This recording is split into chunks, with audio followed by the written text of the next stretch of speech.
আপনাকে অনেক ধন্যবাদ, আপনি যুক্ত হয়েছেন, সময় দিচ্ছেন আমাকে। আমি নিশ্চয়ই জানতে চাইবো যে যেই রায়টি খুব আলোচনা হচ্ছে, এবং আমি দেখছিলাম বিটিভিতে মনে হয় একসাথে লাইভ এত মানুষ কখনো দেখে নাই, একদম 97,000 বা 1 লাখ মানুষ লাইভ দেখছিলেন এরকম একটা মানে রায় যখন হচ্ছিল। আমরা দেখলাম শেখ হাসিনার মৃত্যুদণ্ড হলো, সাবেক স্বরাষ্ট্রমন্ত্রীর মৃত্যুদণ্ড হলো, এবং চৌধুরী আব্দুল আল মামুন সাবেক আইজিপি তার যাবজ্জীবন, দুঃখিত, তার 5 বছরের কারাদণ্ড হলো। আসামির প্রতিক্রিয়ায় আসামির মানে ভুক্তভোগীর পরিবাররা আশা করছিলেন যে তার যাবজ্জীবন হবে অন্তত।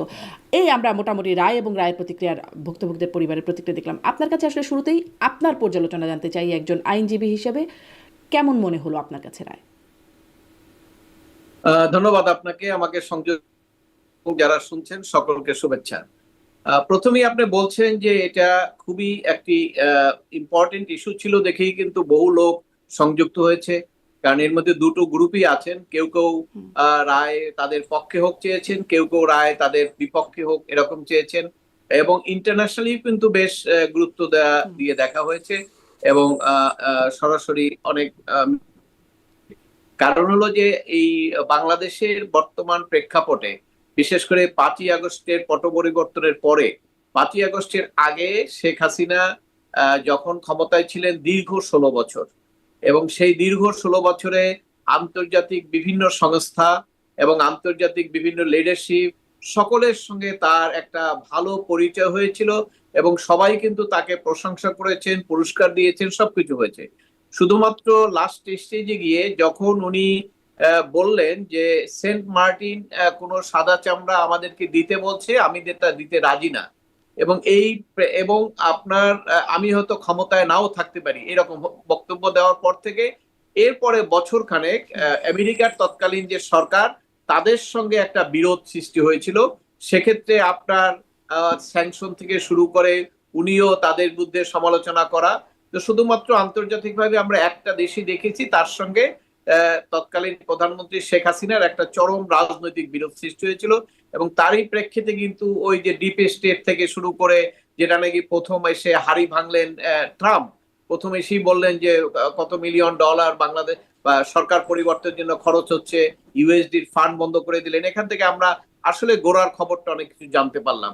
এই কারণে বিশ্বব্যাপী, যেহেতু 16 বছর ক্ষমতায় ছিলেন, ওনার সঙ্গে সবারই একটা সম্পর্ক ছিল, এটি ইন্টারন্যাশনালি এই জন্য খুবই এটা সবাই এটা তাৎপর্যভাবে দেখছিলেন। এবং বাংলাদেশে একটি পরিবর্তনের পক্ষে যারা শক্তি ছিলেন, বিশেষ করে সরকারের সমর্থক যারা, প্রায় 25-30টা দল, তারা তো সবই এক ধরনের তাদের প্রত্যাশা ছিল, সেই কারণে তারাও এটা খুব উৎসাহী ছিলেন। তো যে আজকে যে রায়টা হলো, সেই রায় হওয়ার ক্ষেত্রে আপনার আমি আমার একজন আইনজীবী হিসেবে বলবো যে এই রায়ের মাধ্যমে একটি জিনিস খুব স্পষ্ট হয়েছে, সেটি আগে ছিল না স্পষ্টটা। সেটা হলো, যখন ট্রাইব্যুনালে মামলাটা ছিল, তখন কিন্তু এই মামলার বৈধতা নিয়ে অথবা এখানে চলতে পারবে না, অথবা বিচারকের যজ্ঞতা, এই সমস্ত কোনো বিষয়ে আলোচনা করার কোনো সুযোগ ছিল না। যদিও এর আগে এই আপনার জিয়াউল হাসানের পক্ষে তার যে আইনজীবী ছিলেন, উনি প্রাথমিক স্তরে একটা দরখাস্ত দিয়েছিলেন এই আদালতের ফরমেশন এবং এখানে বিচার চলতে পারবে কিনা, ওখানে ওই কথাটা ছিল। এবং সেখানে যথার্থভাবে ট্রাইব্যুনাল রায় দিয়ে বলেছিলেন যে এটি আমার কাছে, যে ট্রাইব্যুনালের আইন, সেখানে আমাকে ক্ষমতা দেওয়া হয়েছে, আমি শুধু বিচার করব, অন্য কোনো বিষয় আমার এখানে দেখার সুযোগ নাই, সাংবিধানিক বিষয়ে আপনারা ওই আদালতে যেতে পারেন। এটি আজকে রায়ের একটা চ্যাপ্টার শেষ হওয়ার পরে এই প্রশ্নটা সামনে এসছে। এখন কিন্তু আপনি আলোচনা করতে পারবেন এই রায় নিয়ে, যে এই রায়ের ফরমেশনটা কি হলো, যেমন আপনার যুদ্ধ অপরাধীর জন্য কি আইনটা হয়েছিল কিনা, তাদের জন্য আইনটা হয়েছিল, এগুলো কিন্তু সাংবিধানিক আদালতে এই আলোচনা করতে পারবেন যখন আপিল বিভাগে যাবে। কারণ একটি প্রশ্ন এখানে এসছে, অনেকেই বলার চেষ্টা করছেন যে এই আদালতে বিচারটা চলতে পারে কিনা। এখানে কিন্তু স্পষ্টভাবে ওই আপনার যে গভর্নমেন্টের যে লয়ার ছিলেন স্টেট ডিফেন্সের, উনি দুটো আর্গুমেন্ট করেছিলেন। একটা কিন্তু উনি করেছিলেন যে এই আদালতে এটা বিচার হতে পারে না, কারণ এই আদালতটা যুদ্ধ অপরাধীদের জন্য তৈরি হয়েছিল। আর একটা আর্গুমেন্ট করেছিল যে ওনার যে কণ্ঠ, যেটা ভেরিফাই করে আদালত মূলত কণ্ঠের উপরই, ওনার কথাবার্তার উপরেই রায়টা দিয়েছেন। সেখানে ওই কণ্ঠের ব্যাপারে বলছিলেন যে এটা আরো একটা সংস্থা দিয়ে এটা ভেরিফাই করার দরকার ছিল, নট অনলি সিআইডি শুধু। এইটার জবাবে কিন্তু আদালত ফাইন্ডিং এ বলেছেন, দেখেন আদালত ফাইন্ডিং এ বলেছেন ওই আইনটাই পড়েছেন, প্রিএমবেল পড়েছেন, প্রিএমবেল থেকে সেকশন পর্যন্ত ওনার ক্ষমতা সবকিছু ব্যাখ্যা করে উনি বলিয়েছেন যে ওনার আর্গুমেন্টটা ঠিক না, যেহেতু এখানে কোথাও লেখা নাই যেটা যুদ্ধ অপরাধীর বিচারের জন্য। এটা অবশ্যই এই কোর্টের স্কোপও নাই বলার। তবে এখন আপনি যখন আপিল বিভাগে যাবেন সেখানে কিন্তু আপনি প্রশ্ন তুলতে পারবেন যে এই বিচারটা কি আসলে, এটা কিন্তু আন্তর্জাতিক অপরাধ ট্রাইব্যুনাল, মানে এটাকে একটা ইন্টারন্যাশনাল লিঙ্ক লাগবে, এবং অপরাধী যারা 71 সনে হয়েছিল তাদের জন্য কিনা।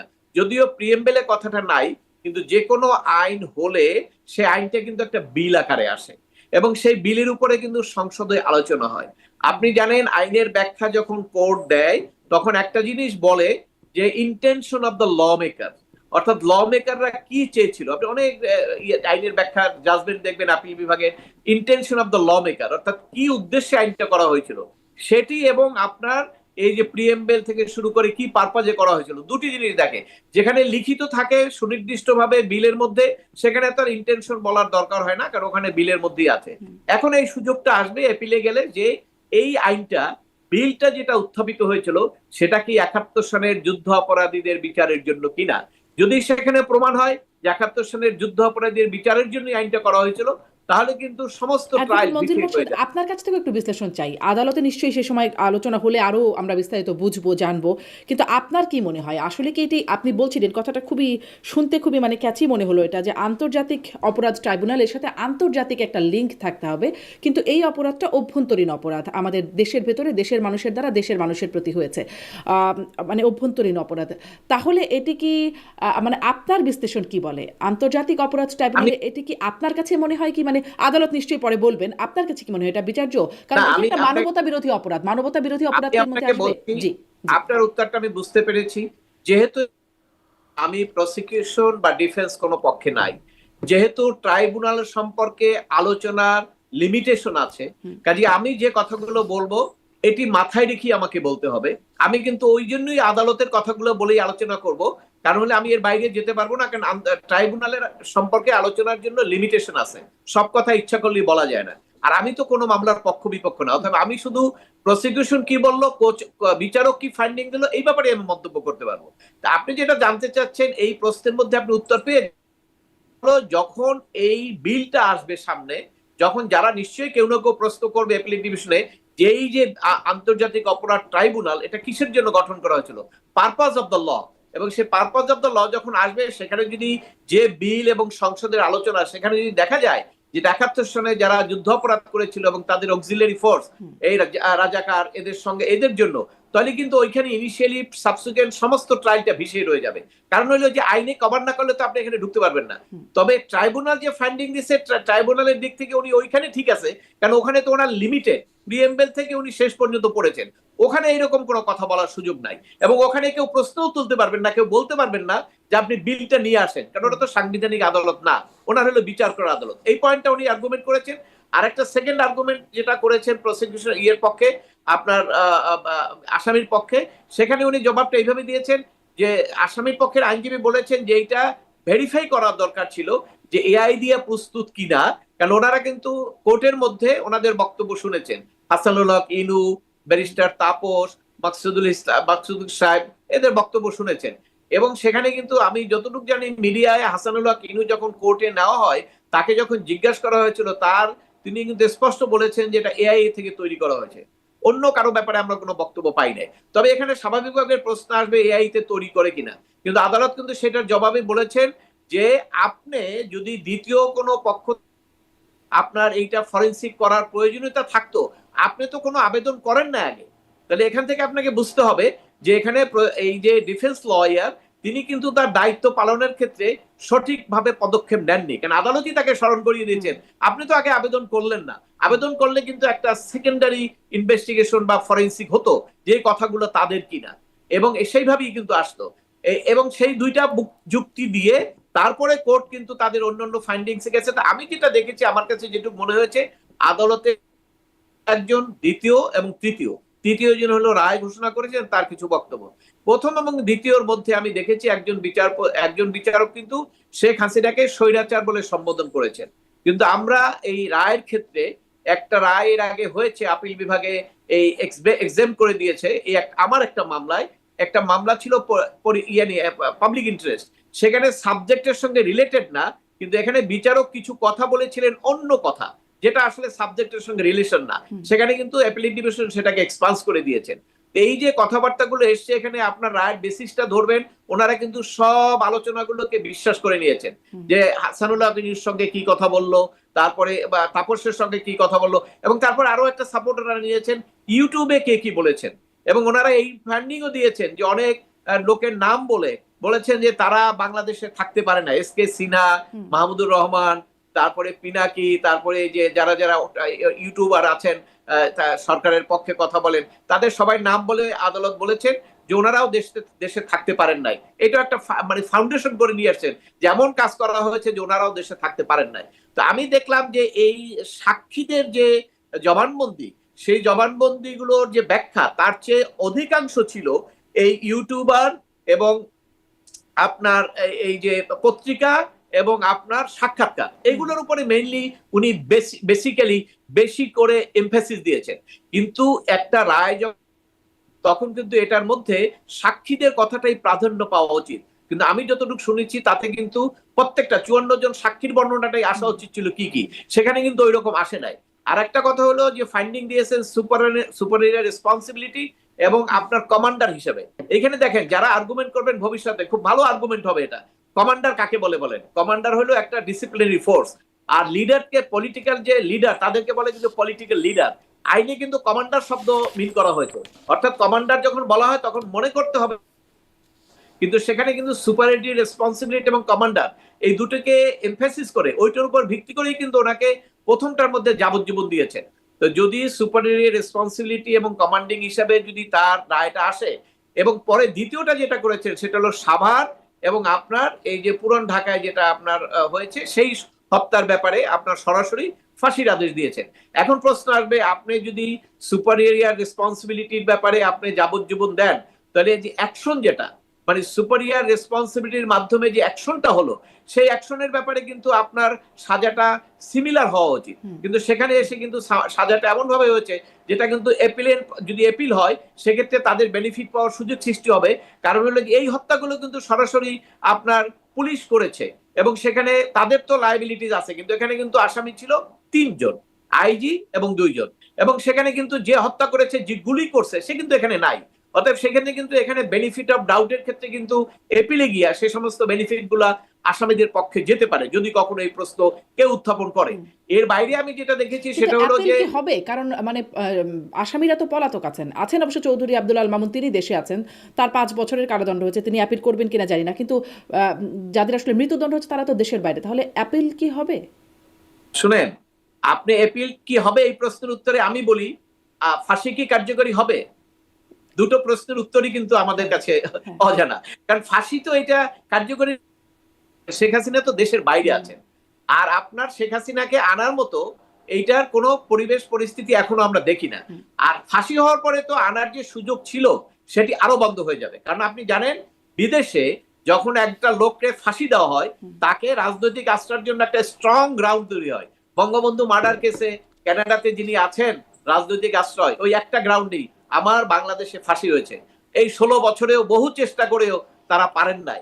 অর্থাৎ যখন ফাঁসি হয়েছে তখন তার বিদেশে থাকাটা আরো, যেহেতু দেশে ফাঁসি আছে, অতএব সেই ক্ষেত্রে একটা প্রশ্ন আছে। প্লাস ইন্ডিয়ার সঙ্গে, ইন্ডিয়াতে তো উনি আছেন এখনো, ইন্ডিয়ার আশ্রয় আছেন, এবং এটা তো আপনারা চেয়েছেন, সবকিছু হয়েছে, কিন্তু কোনো রেসপন্স করেন নাই। যে আমরা ওইটা বলতে পারবো না যে উনি এখনই ইন্ডিয়া এখন আপনাকে দিয়ে দেবে। প্লাস যদি এই ফাঁসির কারণ থাকে তাহলে তো অন্য মানবাধিকার গ্রাউন্ডেও কিন্তু সেক্ষেত্রে আর ওনাকে আনতে পারবেন না। তো যদি ফাঁসি কার্যকরী না হয় তাহলে তো এপিলের প্রশ্নটা আসবে না, কারণ এটা ঠিকই যে এপিল করলে তো হবে, কিন্তু এপিল তো করার সুযোগ এখন প্রশ্ন আসবে না, কারণ ওনার রায় তো কার্যকরী হচ্ছে না। আর রায় যার কার্যকরী হওয়ার সম্ভাবনা ছিল, যিনি গ্রেপ্তারকৃত ছিলেন, তিনি তো তার রায়টাকে গলাটাকে সেভ করার জন্য উনি তো একটা পক্ষ পরিবর্তন করে ফেললেন, যেটা আমরা আজকেই সোশ্যাল মিডিয়ায় দেখলাম। সরকারের পক্ষ থেকে কেউ কেউ বলছে যে এটা বিশ্বাসঘাতকতা। অবশ্য বাংলাদেশের মানুষ আপনি জানেন, বঙ্গবন্ধুর যখন এই 69-এ যখন এই তার বিরুদ্ধে যে রাষ্ট্রদ্রোহীর অভিযোগ আসলো, সেই মামলায় কিন্তু একজন রাজসাক্ষী ছিল, এবং আবার সৌভাগ্য হয়েছিল তার সঙ্গে ফ্লাইট সার্জন ফজল হক, উনি ওই মামলায় আসামি ছিলেন। ওনার সঙ্গে উনি পরে এক সময় ব্যবসা করতেন, ওনার চেম্বারে একদিন আমি গিয়েছিলাম, তখন এই প্রশ্নটা উঠেছিল, আমাকে পরিচয় করিয়ে দেওয়া হলো যে উনি রাজসাক্ষী ছিলেন। তখন এই প্রশ্ন বলার সাথে সাথে সে একটু লজ্জা পেল, এবং আমি তখন জিজ্ঞেস করলাম আপনি রাজসাক্ষী, কেন লজ্জা পাচ্ছেন? এটা তো এক ধরনের বেইমানি, উনি আমাকে বললেন। তখন এই ওনার লজ্জা পাওয়াটার সঙ্গে আমি যুক্তি পেলাম যে ঠিকই আছে, কারণ আপনি যখন নিজের পক্ষ পরিবর্তন করে নিজের স্বার্থের জন্য গলা সেট করার জন্য আপনি কথা বলবেন, এটাকে বাংলাদেশের মানুষ এটাকে এক ধরনের বেইমানি হিসেবে বিবেচনা করে, এবং এটা কিন্তু আমার কথা না, এটা তো মানুষ মনে করে। অতএব সেই ক্ষেত্রে উনি রক্ষা করতে গিয়ে হয়তো বলেছেন, কিন্তু তার সাজাও কিন্তু 5 বছর। অনেকে ধারণা করেছিলেন উনি আজকেই সাজা পাবেন, যতদিন খাটা হয়েছে অতদিন ওনাকে দিয়ে রিলিজ করে দেবেন, কিন্তু কোর্ট কিন্তু সেটা করেন নাই। কারণ হলো যে তার তো অপরাধ, পুলিশের আইজির তো হলো মেইন অপরাধ, তাই না? আপনি পুলিশ কোথায় অস্ত্র নিবে, কোথায় কি করবে, রাজারবাগ থেকে কে ফিল্ডে যাবে, এই সবগুলো দায়িত্ব হলো আইজি, দায়িত্ব না, কারো দায়িত্ব না। ইভেন কি আপনি যে কথাটা বলা হয়, ধরেন আপনাকে যদি আজকে প্রধান বিচারপতি আমাদের ধরেন কোর্ট থেকে বেরোচ্ছে, উনি যদি এক পুলিশ অফিসারকে বলে এই লোকটাকে গুলি করো, ওই পুলিশ অফিসার প্রধান বচির কথায় কান দিবে না, কারণ পুলিশের জন্য একটা আইন আছে, ওর বিধান আছে, সেখানে যতক্ষণ পর্যন্ত সে না পড়বে ততক্ষণ সে গুলি করবে না। মোর্শেদ, পুলিশের এই আইনটা নিয়েও একটু কথা বলবো, কারণ সম্প্রতিও পুলিশের কিছু বক্তব্য নিয়ে কথা হচ্ছে, কিন্তু তাহলে আপনার এই পর্যালোচনা থেকে আপনার কাছে জিজ্ঞাসা করতে চাই যে মানে এই রায়টি নিয়ে আসামি পক্ষরা বলছেন যে এটি ক্যাঙ্গারু কোর্টের রায় হয়েছে, এটি সাজানো হয়েছে, প্রহসনমূলক হয়েছে, এটিকে প্রত্যাখ্যান করছেন, এবং এটিকে প্রতিশোধের বিচারও বলা হচ্ছে। যদিও চিফ প্রসিকিউটর এর আগেও বলেছেন, রায়ের প্রতিক্রিয়ার পরেও বলেছেন যে এটি কোনো প্রতিশোধের রাজনীতি না। আপনার কাছ থেকে আসলে শব্দগুলো খুব শক্ত শক্ত শব্দ। আপনি কি মনে করেন এই রায়কে বিতর্কিত বা প্রশ্নবিদ্ধ বলবার সুযোগ আছে? ধন্যবাদ আপনাকে, প্রশ্নটা খুবই জরুরি ছিল। দেখুন, বাংলাদেশের ইতিহাসে কোন রাজনীতিবিদদের বিরুদ্ধে যখন মামলা হয়, আপনাকে জাস্ট কয়েকদিন আগে নিয়ে যাব, কিছুদিন আগে যখন খালেদা জিয়ার মামলায় শাস্তি হলো, সে শাস্তিটা যখন দেওয়া হলো, তখন সেই শাস্তিটাকে ওই তৎকালীন অ্যাটর্নি জেনারেল, ওই তৎকালীন প্রসিকিউটর, আজকে অ্যাটর্নি জেনারেল প্রসিকিউটররা যে ল্যাঙ্গুয়েজ গুলো ইউজ করেছেন, আপনি খুঁজে দেখেন ওই একই ল্যাঙ্গুয়েজ গুলো তারা ইউজ করেছেন। এটা হলো ওনাদের একটা মানে পদের দায়িত্ব, মানে পদে আছেন, ওনাদেরকে বলতেই হবে সেইটা। কিন্তু আপনার খালেদা জিয়ার যখন শাস্তি হয়, তখন আওয়ামী লীগের লক্ষ লক্ষ লোক, সমস্ত লোক কিন্তু এটাকে খুব অ্যাপ্রিসিয়েট করছেন, বাহবা দিচ্ছেন, ঠিকই দরকার। কিন্তু আপনি জানেন, 1 বছর পরে যখন খালেদা জিয়া 1 বছরই জেলে থাকছে, তখন এই আওয়ামী লীগের ভিতরে নিজ থেকে, আমি কিন্তু কর্মীদের কথা বলছি, একদম নিজ থেকে সমর্থকদের মধ্যে 20% তাদের চেতনার মধ্যে একটা পরিবর্তন আসছে। এটা আমার ব্যক্তিগত অভিজ্ঞতা থেকে বলছি। তখন তারা বলতে শুরু করছে, কি দরকার এতদিন বিচারে, এতদিন সাজা দেওয়ার কি দরকার, এতদিন একটা বয়স্ক মহিলাকে 1 বছর রাখার, এটা তো ঠিক না। ওই বিরোধটা কিন্তু ওখান থেকে আসে। রায়ের যে প্রতিফলন, প্রথমত এই রায় কার্যকরী হওয়ার কোন সুযোগ এখনো আমরা দেখছি না। সেকেন্ড হলো, রায়ের মাধ্যমে দুটো কাজ হবে। একটা হলো, যারা বিশেষ করে এই সরকারের পক্ষের যারা শক্তি, যারা দীর্ঘদিন থেকে বলে আসছিলেন যে নির্বাচনের আগে আমাকে রায় দিতে হবে, নাইলে নির্বাচন হবে না, তা তাদের জন্য এইটা একটা সুবিধা হলো সরকারের জন্য, যে আমরা তো রায় দিয়েছি, তাই না? এইটা একটা তাদের হাতিয়ার। আর একটা অন্যদিকে যেটা হবে, সেটা হলো এই রায় দেওয়ার ফলে, এই রায়ের মাধ্যমে আওয়ামী লীগের যারা সমর্থক, তাদের মধ্যে যে একটা দ্বিধাদ্বন্দ্ব ছিল, তাদের মধ্যে যে একটা দূরত্ব ছিল, সেটি আবার অনেকটা কমে যাবে। কারণ আপনি যখন জানেন যে ক্রাইসিস যখন পড়ে, তখন সবাই ইউনাইটেড হয়ে যায়। এই জামাত ইসলাম, বিএনপি আজকে যেভাবে তাদের অন্তর্দ্বন্দ্ব, 5ই আগস্টে কিন্তু সেটা ছিল না, কারণ ওইটা তখন ক্ষমতাটা সামনে ছিল না। অর্থাৎ এই রায়ের মাধ্যমে দুইটা হবে, একটা হলো সরকার সমর্থক যারা আছেন তারা একটা টর্চ লাইট পাবেন, যেমন আলোর মধ্যে অন্ধকারে হাঁটতে গেলে একটা টর্চ লাইট লাগে, সাপোর্ট লাগে, ওনারা এটা বলতে পারবেন এই যে শেখ হাসিনার ফাঁসি হয়ে গেছে, এটা খুবই খারাপ লোক, সে, তার দল কেউ কইরো না, এবং এইটা সে খারাপ করছে, বিচার হয়েছে, এইগুলো একটা বাহবা নেওয়ার চেষ্টা করবে তারা। এটা হলো একটা সাইড। আর একটা সাইড হলো, যারা আওয়ামী লীগ সমর্থন করে, তাদের মধ্যে যে বিভেদ ছিল, সে বিভেদটা এখন দূর হবে, কারণ তারা ইন্টিগ্রেটেড হবে, তারা দেখবে যে তাদের দেয়ালে আর কোনো পিঠ থেকে গেছে। এই জায়গায় কিন্তু একটা রাজনৈতিক, আমি আর একটা আমার ব্যক্তিগত মতামত, আমি অ্যানালাইসিস করি এইভাবে, যে রাজনৈতিক মামলায় কখনোই বাংলাদেশে কোনো রাজনৈতিক মামলা যদি হয়, রাজনৈতিক মামলা এটাকে আপনি কেন বলবেন, ধরেন এটা কিন্তু রাজনীতিকে সূত্রপাত, কিন্তু আপনার এরশাদ শিকদারের মামলা না, যে সে একজন মাস্তান, সবাইকে খুন করছে, পরবর্তীকালে বিচার হলো। এই শেখ হাসিনা ক্ষমতায় ছিলেন এবং তার অপসারণ চেয়েছিল রাজনৈতিক দলগুলো। আর 24 সালে বিএনপি চেয়েছিল শুধু একটা স্বাধীন নির্বাচন, যদি হতো তাহলে কিন্তু শেখ হাসিনার 5ই আগস্ট হতো না। স্বাধীন নির্বাচন হলে তখন কিন্তু তাদের দাবি ছিল না যে সে এই তার এই সাজা হোক, ফাঁসি হোক। তো 24 সালেও যখন হয় নাই, পরবর্তীকালে ঐক্যবদ্ধভাবে যখন আন্দোলন শুরু হয়, সেই আন্দোলনের প্রেক্ষিতে আন্দোলনটাকে অপসারণ করতে হবে, ক্ষমতার থেকে সরাতে হবে, কেয়ারটেকারের অধীনে নির্বাচন হবে। তাহলে সূত্র হলো রাজনীতি। এবং পরবর্তীকালে এই হত্যা হওয়ার কারণে তাকে এই অপরাধের মধ্যে ফেলা হয়েছে, অর্থাৎ রাজনৈতিক সূত্র ধরেই মামলা। অতএব এটাকে আপনাকে রাজনৈতিক মামলার বাইরে বলতে পারবেন না। আর সবচেয়ে ইন্টারেস্টিং কি জানেন, কয়েকদিন আগে প্রধান বিচারপতি তার সেমিনারে বলেছেন যে বিচারকরা আপনারা যাই রায় দেন, কিন্তু রায়ের যে মানুষের আস্থা আছে কিনা, কতটুকু আস্থা, এটি খুব ইম্পর্টেন্ট। এবং আপনারা দেখেছেন খালেদা জিয়ার যখন সাজা হয়েছে, বিএনপির কোনো লোক বিশ্বাস করে নাই যে এটা সাজা হওয়ার মতো মামলা। আজকেও শেখ হাসিনার যে ফাঁসি হলো, আওয়ামী লীগ সমর্থিত কেউ মনে করবে না যে এটা ফাঁসির কেস। তাহলে এইখানে আপনার রাজনীতি আছে, রাজনৈতিক বিতর্ক থাকবেই, এবং এই রায়টাও রাজনৈতিক বিতর্কের মধ্যে পড়বে, কারণ যেহেতু শেখ হাসিনা আওয়ামী লীগের প্রেসিডেন্ট এবং সেই হিসাবে তাকে ক্ষমতা থেকে সরিয়ে তাকে সাজা দেওয়া হয়েছে। এখানে অপরাধের বিষয়টা মানুষের মনে আসবে না। আপনারা যারা বিপক্ষে আছেন তারা হয়তো বলতে পারবেন, মিডিয়া আনতে পারবেন, কিন্তু যারা একটা পক্ষ তারা তাদের মনে ওই জায়গাটাই খাটবে, এটা রাজনীতির কারণেই করা হয়েছে। এবং এটি হলো, এবং বাংলাদেশে তো আওয়ামী লীগ সমর্থক, মুক্তিযুদ্ধের সপক্ষের 14 দল, এটা তো কম না, ফেলে তো দিতে পারবেন না আপনি। এখন তো সম্ভবত অর্ধেক হয়ে গেছে। 5ই আগস্টে হয়তো 70-30 ছিল, কিন্তু এখন তো এটা বৃদ্ধি পেয়েছে। কাজে সেদিক থেকে এই রাজনৈতিক বিতর্ক চলবেই।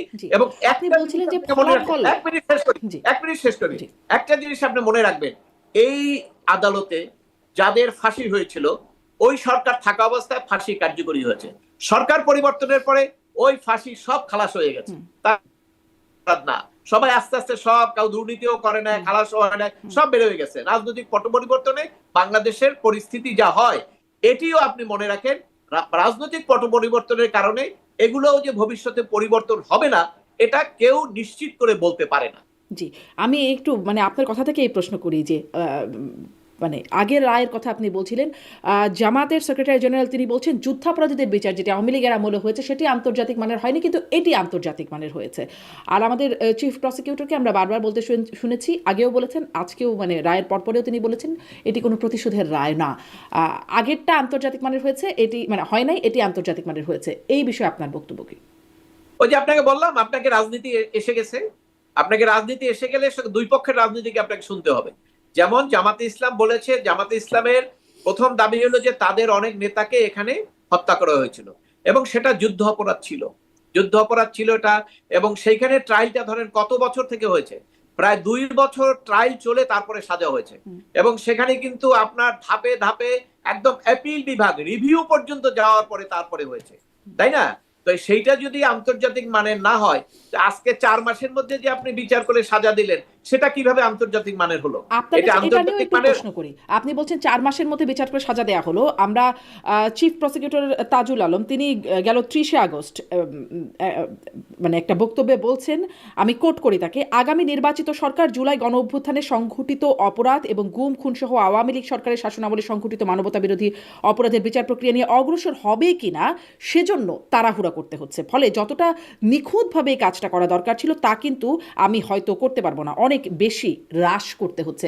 এই যে অনেক বেশি হ্রাস করতে হচ্ছে কারণ আগামী সরকার আসার পর তারা বিচার চালিয়ে নেবে কিনা, অগ্রসর করবে কিনা, এই অনেক বেশি হ্রাস করাটা কোনোভাবে, মানে আপনি যেহেতু 4 মাস সময়টা বললেন, এটি কি কোনো একটা প্রশ্ন তোলার কারণ?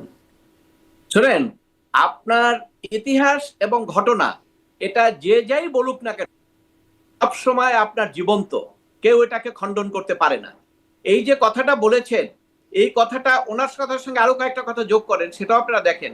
প্রথমত হলো এনসিপি বলছেন শাস্তি না হলে নির্বাচন হবে না, আমরা বিচার দেখতে চাই। বিশেষ করে তাদের মূল সোর্স হলো এখন আপনার যারা আহত নিহত হয়েছেন তারা হলো তাদের মূল পলিটিক্যাল সোর্স, তাদেরকে সামনে রেখেই তারা কাজটা করেন। এবং সেই আমরা শাস্তি না দেখলে তারা মনে করছিল যে বিচারটা হয়তো আরো দেরি হবে, তাহলে তারা ওই অজুহাতে তারা কিন্তু এটাকে লিঙ্গার করতে পারতেন পলিটিক্যাল গেমটা। এবং সেক্ষেত্রে কিন্তু অন্যান্য পলিটিক্যাল পার্টির ক্ষেত্রে একটা প্রশ্ন আসছে, এটা তো ফেলে দিতে পারেন না। এবং জামাতও তাই বলছে, সংস্কার বিচার, সংস্কার তো একটা অর্ডিন্যান্স করে দিয়েছেন, তার সংস্কার তো ফাইনাল হয়ে গেল, তো বিচারটা হইলেই তো নির্বাচন হতে পারে। আর ডক্টর ইউনূস সাহেব তো নির্বাচনের ব্যাপারে কমিটেড, কারণ হলো উনি জানেন যে এই নির্বাচনের মাধ্যমে ওনাকে পার্লামেন্টে রেটিফাই করতে হবে। কোনোভাবে রেটিফাই যদি না হয় সেটা তার জন্য একটা রিস্ক হবে। এই জন্য উনি নির্বাচিত কে হবেন তার কাছেই তাকে যেতে হয়েছে, কারণ তার কিন্তু দেখেন তার ক্ষমতার উৎস হলো ছাত্ররা, এনসিপি। সে এনসিপি কে তৈরি করেছেন, কিন্তু আলটিমেটলি আর উনি এনসিপির পক্ষে থাকতে পারেন নাই। উনাকে কিন্তু তারেক জিয়ার কাছে যেতে হয়েছে, কারণ নেক্সট ইলেকশনে পার্লামেন্টে বিএনপি আসবে। অর্থাৎ বিএনপি যদি তাকে রেটিফাই না করে তাহলে ওনার রেটিফাই হওয়ার কোনো সুযোগ নাই। এই জন্য কিন্তু সেই কারণে গিয়েছেন, এবং সেখানে বিএনপির সঙ্গে তার কমিটমেন্টও রাখতে হবে, নির্বাচন দিতে হবে। তা নির্বাচন দিতে গেলে এখন বাকি কি? সব রাজনৈতিক দলকে যদি আপনাকে আস্থায় আনতে হয়, বাকি হলো একটা বিচার। এবং এই বিচার তো উনি শুধু আপনার চিফ প্রসিকিউটর বলেছে তা না তো, এটা তো তথ্য উপদেষ্টা বলেন, অন্যান্য অনেকেই বলে দিয়েছে যে আগামী আইন উপদেষ্টা তো একবার ঘোষণা দিয়েছেন আগামী এত তারিখের মধ্যে বিচার শেষ হবে, এবং এটা সবাই বলে আসছেন। অতএব সেই টার্গেটে বিচারকরা একটা তারিখের মধ্যে ছিল যে এত ভাবে সবাই বলা হচ্ছে, বিচারকরা ধরেন সবাই কি স্বাধীনভাবে এখন কাজ করতে পারবে? এই বিচারকরাই যদি ধরেন আজকে, আমি শুধু একটা উদাহরণ দেই, জাস্ট একটা ফর দ্য সেক অফ, এই বিচারকরাই যদি আজকে বলতো শেখ হাসিনাকে খালাস দেওয়া হলো, এই ভবন কি থাকতো? এই ভবন তো থাকতো না। তাহলে সেই ক্ষেত্রে আপনার ধরেন বিচাররাও যে স্বাধীনভাবে সবকিছু করতে পারছে সেটা তো আমাদের কাছে এখনো স্পষ্ট না। এখন এই বিচার করার ক্ষেত্রে বিচারকরা যখন তাড়াহুড়া করলেন, প্রত্যেকটা ক্ষেত্রে যখন আপনার তাড়াহুড়া করবেন সেখানে কিছু ভুল থাকবে। আপনি যখন বাসা থেকে খুব তাড়াহুড়ো করে বেরিয়ে যাবেন, হয়তো আপনার চাবিটা রেখে যাবেন, তাই না? এবং ওই যে আপনার চিফ প্রসিকিউটর, অ্যাটর্নি জেনারেল যে উনি যা যা বলছেন সবগুলোই কথা সত্য। এবং আপনি তাড়াহুড়ার বিষয়টা আরেকটা আমি উল্লেখ করি, সেটা আমি কিছু আজকে আমি ডিবিসিতে বলেছি, সেটা হলো ধরেন আপনারা খেয়াল করেছেন কিনা ট্রাই, বৃহস্পতিবারে ছিল গভর্নমেন্টের আর্গুমেন্টের লাস্ট ডেট। সেই আর্গুমেন্ট কে কে করেছে? Prosecutor, chief prosecutor, attorney general, তিনজনে 3 দিন করে প্রায় আর্গুমেন্ট করেছেন, 3 দিন 2 দিন করে 8-9 দিন আর্গুমেন্ট করেছেন। তার এগেইনস্টে জবাব দিবে কে? আপনার গভর্নমেন্টের পক্ষে যে লয়ার নিয়োগ করা হয়েছে, তাই না? স্টেট ডিফেন্স বৃহস্পতিবারে ওই আর্গুমেন্ট শেষ হওয়ার পরে আমি দেখেছি সেখানে বললো যে এইটা আমাকে 1 সপ্তাহ সময় দিতে হবে, এতগুলো আর্গুমেন্ট হয়েছে, 1 সপ্তাহ সময় আমার দরকার। এবং বৃহস্পতিবারে প্রসিকিউশনের পক্ষ থেকে বলা হয়েছে যে আমরা রোববারে পারবো না, সুপ্রিম কোর্টের একটা প্রোগ্রাম আছে, সোমবারে অ্যাট 2-তে রাখেন। তো যখন স্টেট ডিফেন্স এতগুলো আর্গুমেন্টের রিপ্লাই দেওয়ার জন্য 7 দিন সময় চাইলেন, সেই সময়টা কিন্তু আদালত দেননি, না দিয়ে বলেছেন সোমবারে হবে। এবং সেখানে কিন্তু স্টেট ডিফেন্স আর কোনো ফার্দার কথা বলে নাই, আর্গু করে নাই। তাহলে সেক্ষেত্রে কিন্তু উনি এটা মেনে নিয়েছেন। অর্থাৎ এই যে 3টা আর্গুমেন্ট 9 দিন ধরে করলেন, তার জবাব কিন্তু উনি 3 দিনে রেডি করতে হয়েছে। এটা কতটুক ভাইবেল আমি জানি না। সেক্ষেত্রে ওনার প্রস্তুতি, ওনার এই যে মানে আর্গুমেন্টটা সিরিয়াসলি করা, এই বিষয়ে কিন্তু আলোচনা আসবে, এগুলো আলোচনা করবে মানুষ। এই এগুলো তো আপনি আলোচনাটা কিন্তু মাঝখানে অ্যাডভোকেট মঞ্জুর মোর্শেদ দেখেছি আমরা যে ওই মানে এই পুরো বিচার প্রক্রিয়া তো বিটিভিতে সরাসরি সম্প্রচার করা হচ্ছে, সেখানে একটা অংশ সেই আনুষ্ঠানিক প্রক্রিয়ার বাইরের একটা অংশ প্রকাশ হয়েছে, সেটিতে মানে বিচারক শেখ হাসিনার আইনজীবীকে জিজ্ঞাসা করছেন, মানে বলছেন যে আপনি তো মিডিয়ার সামনে এভাবে বলেন, তখন তিনি বলছেন যে আমি আসলে এভাবে না বলে আমিও এবারও তাকে কোট করি, স্যার আমার না বলে উপায় কি? আমি যদি বলি আসামির ফাঁসি হবে, সেটা আমার জন্য খারাপ, আপনার জন্য খারাপ, আমার জন্য খারাপ। তখন সবাই বলবে কেমন লয়ার নিয়োগ দিয়েছে যে আসামির ফাঁসি চায়, এবং তখন একটা হাসাহাসি চলছিল আদালতের মধ্যে। মানে এটি নিয়ে অনেক সামাজিক যোগাযোগ মাধ্যমে এটি অনেক ভাইরাল হয়েছে। আমরা দেখেছিলাম যুদ্ধাপরাধীদের যখন বিচার হয়েছিল তখন স্কাইপ কেলেঙ্কারির একটা ঘটনা করেছিল, একটা কথোপকথন ফাঁস হয়েছিল। মানে আপনি আসলে ওই বিষয়টাকেও কিভাবে দেখেন, এই বিষয়টাকেও কিভাবে দেখেন? এরকম ঘটনা আসলে বিচারকে প্রশ্নবিদ্ধ করতে পারে কিনা, নাকি এটি আসলে নিছক কথোপকথন হিসেবে আমরা আসলে ছেড়েই দিতে পারি? আমি প্রথম আপনার একটি শব্দে আমার আপত্তি আছে, সেটা হলো আপনি বলছেন সরাসরি সম্প্রচার। এটাকে সরাসরি সম্প্রচার বলে না। ওখানে আদালতে 2টা পক্ষ থাকে, একটা হলো বিচারক আর একটা হলো আইনজীবী। এখানে শুধু আইনজীবীদের দেখানো হয়েছে যারা যারা উপস্থিত হয়েছিলেন, এবং সেখানে আমরা দেখেছি কারা কারা এসেছিলেন। এখানে বিচারকদের কোনো কিছু দেখানো হয় না। এটা সরাসরি এটা আংশিক সরাসরি সম্প্রচার বলতে হবে। তো যাই হোক, সেখানে আংশিক সরাসরি সম্প্রচারের মাধ্যমে যে জিনিসগুলো সামনে আসছে সেটা হলো যে আমরা আলোচনা করি, সেই ওনার কণ্ঠটা পাওয়ার কারণে আমরা কিন্তু আলোচনা করতে পারছি, নাহলে কিন্তু এই আলোচনা করার সুযোগ ছিল না। আপনি এর আগে বলেছেন এই আগের ট্রাইব্যুনালের সময়, সেখানে অবশ্যই রায় লেখার আগে পেন ড্রাইভে রায়টা লিক হয়েছিল, এবং সেটি নিয়ে কিন্তু অনেক আলোচনা হয়েছে, এবং যে ভদ্রলোক করেছিলেন তার বিরুদ্ধে মামলা হয়েছে, জেল খেটেছেন, এগুলো কিন্তু শুনেছে। যাক, এখন তার ওইটা ইম্পর্টেন্ট না কেন, এখন তো ওই বিষয়টা তার খুব ইম্পর্টেন্ট না। এখন তো যুদ্ধ অপরাধী যাদের বিরুদ্ধে অভিযোগ ছিল তারা তো সব খালাস পেয়ে যাচ্ছেন। এখন এখানেও আপনার এই যে বিতর্কটা এসছে এবং যে প্রশ্নটা করা হচ্ছে, এগুলো চলমান থাকবে, দীর্ঘদিন চলমান থাকবে। কেন চলমান থাকবে? ধরেন এইটার যদি রাজনীতি না থাকতো তাহলে কিন্তু এটা অত চলমান থাকতো না। এটাকে মানুষ যদি শুধু একটা অপরাধ হিসেবে নিত তাহলে সেটাকে চলমান থাকতো না। কিন্তু এটা দুই পক্ষই এটাকে রাজনীতি হিসেবে নিয়েছেন এবং এটার সঙ্গে রাজনীতি আছেন, কারণ রাজনৈতিক নেতা থাকলেই রাজনীতি থাকেন এবং আমরা আমাদের ইতিহাসে দেখেছি সেটা। সেই কারণেই আপনার এটার মধ্যে এই আলোচনা হবে, বিতর্ক হবে, সব বিতর্কের অবসান হবে যখন নাকি চূড়ান্ত ভাবে কোনো কিছু সিদ্ধান্ত আসবে যে আসলে কোথায় কি হয়েছে। এর আগে এটার আলোচনা করে ডিবেট করে কোনো সমাধান কেউ দিতে পারবে না। চূড়ান্তভাবে বিচার কার্য কি কখনো আসবে? আপনি বলছিলেন আগে যে মানে আগে যা হয়েছে সেটি বদলে গেছে, মানে চূড়ান্ত বলতে তাহলে কি আসলে কোথাও কি কিছু চূড়ান্ত হয়? না, চূড়ান্ত হয়তো হবে না কেন। এর আগে প্রথম এই যে আপনার সাইদি, তারপরে আপনার নিজামী ঠেরমি, ওনাদের চূড়ান্ত বিচার আপিল, চূড়ান্ত বলতে রিভিউ পর্যন্ত হয়েছে। তো সেই আপনার সিঁড়িগুলো তো শেষ হয় নাই। এই সিঁড়িগুলো তো ধরেন যেহেতু এখন এটা কার্যকরী কোনো সুযোগ নাই, দেশে নাই, ওটা তো এখানে রায়টা এভাবেই থাকবে। এখানে ওই এইটা নিয়ে আপনি মিডিয়া আলোচনা করবেন, ফাঁসি ফাঁসি ফাঁসি, কিন্তু ফাঁসি কোনো কার্যকরী হবে না, কারণ উনি তো নাই এখানে। অতএব সেক্ষেত্রে যদি উনি আসেন তাহলে সেক্ষেত্রে রাইট অফ এপিল চলে আসবে এবং সেখানে এপিল হতে হতে রিভিউ পর্যন্ত যেতে পারে। ওই কারণে আমি বলছি যে ওই রিভিউ হওয়ার পরে, চূড়ান্ত হওয়ার পরে তখন সেখানে বলা যাবে এবং আমরা রিভিউর পরে চূড়ান্ত যেটা হবে সেটা আমার পছন্দ না হলেও আমাকে বলতে হবে দিস ইজ দ্য জাজমেন্ট এবং এইটাই আমি মানি। এইটা হলো আমাদের সংবিধানের মূল কথা। অবশ্য সংবিধান তারপরে যখন আবার ক্ষমতার পরিবর্তনে, যেমন এটিএম আজহারুল ইসলামের ক্ষেত্রে যেটা হলো, তখন সেটাকে মিসক্যারেজ অফ জাস্টিস, মানে আরো অনেক কিছু সেটার বিশেষায়িত করা হলো সেই রায়কে। আগের রায়গুলোর কথা প্রসঙ্গেও বলা হলো, মানে চূড়ান্ত রায়ও তো তাহলে বদলে যেতেও পারে না? হ্যাঁ, দেখুন আপনার এটা আমরা কিন্তু মুসলমান হিসেবে আমরা সবাই বিশ্বাস করি যে ক্ষমতার মালিক হলো আল্লাহ। এই যে যত দেখেন, আমি মুসলিম হিসেবে সেটা বিশ্বাস করি। ক্ষমতাটা আপনাকে ভোটের মধ্যে আপনি আসেন, কিন্তু সবকিছু মূল মালিক হলো আল্লাহ। তা ক্ষমতা আপনাকে দিতেও পারে, ক্ষমতা নিতেও পারে। এটা কিন্তু আমার ইয়েতেও কথা আছে যে ক্ষমতা হিসেবে নাই, কিন্তু ফকির বাচ্চা, ফকির থেকে বাচ্চা, বাচ্চা থেকে ফকির করা, এগুলো কিন্তু আমাদের ধর্মীয় শিক্ষায় আমরা শিখেছি। অতএব সেক্ষেত্রে এই ক্ষমতাটা কখন পরিবর্তন হবে নোবডি নোজ। 24 সালে নির্বাচন হওয়ার পরেও কেউ চিন্তা করে নাই যে ক্ষমতাটা 5ই আগস্টে ধরেন কয় মাস পরেই এটা ক্ষমতাটা পরিবর্তন হবে। কেউ চিন্তা কোনো মাথায়ও ছিল না কারো, কিন্তু হয়েছে। তা কাজী ক্ষমতার পরিবর্তন আল্লাহ যেহেতু করেন, অতএব কার ক্ষমতা পরিণত। তবে যদি ক্ষমতা চলে যায়, ক্ষমতার পট পরিবর্তন হয়, এটা তো আর আমি বলবো আর আপনি বলার দরকার নাই, এটা তো ইতিহাস।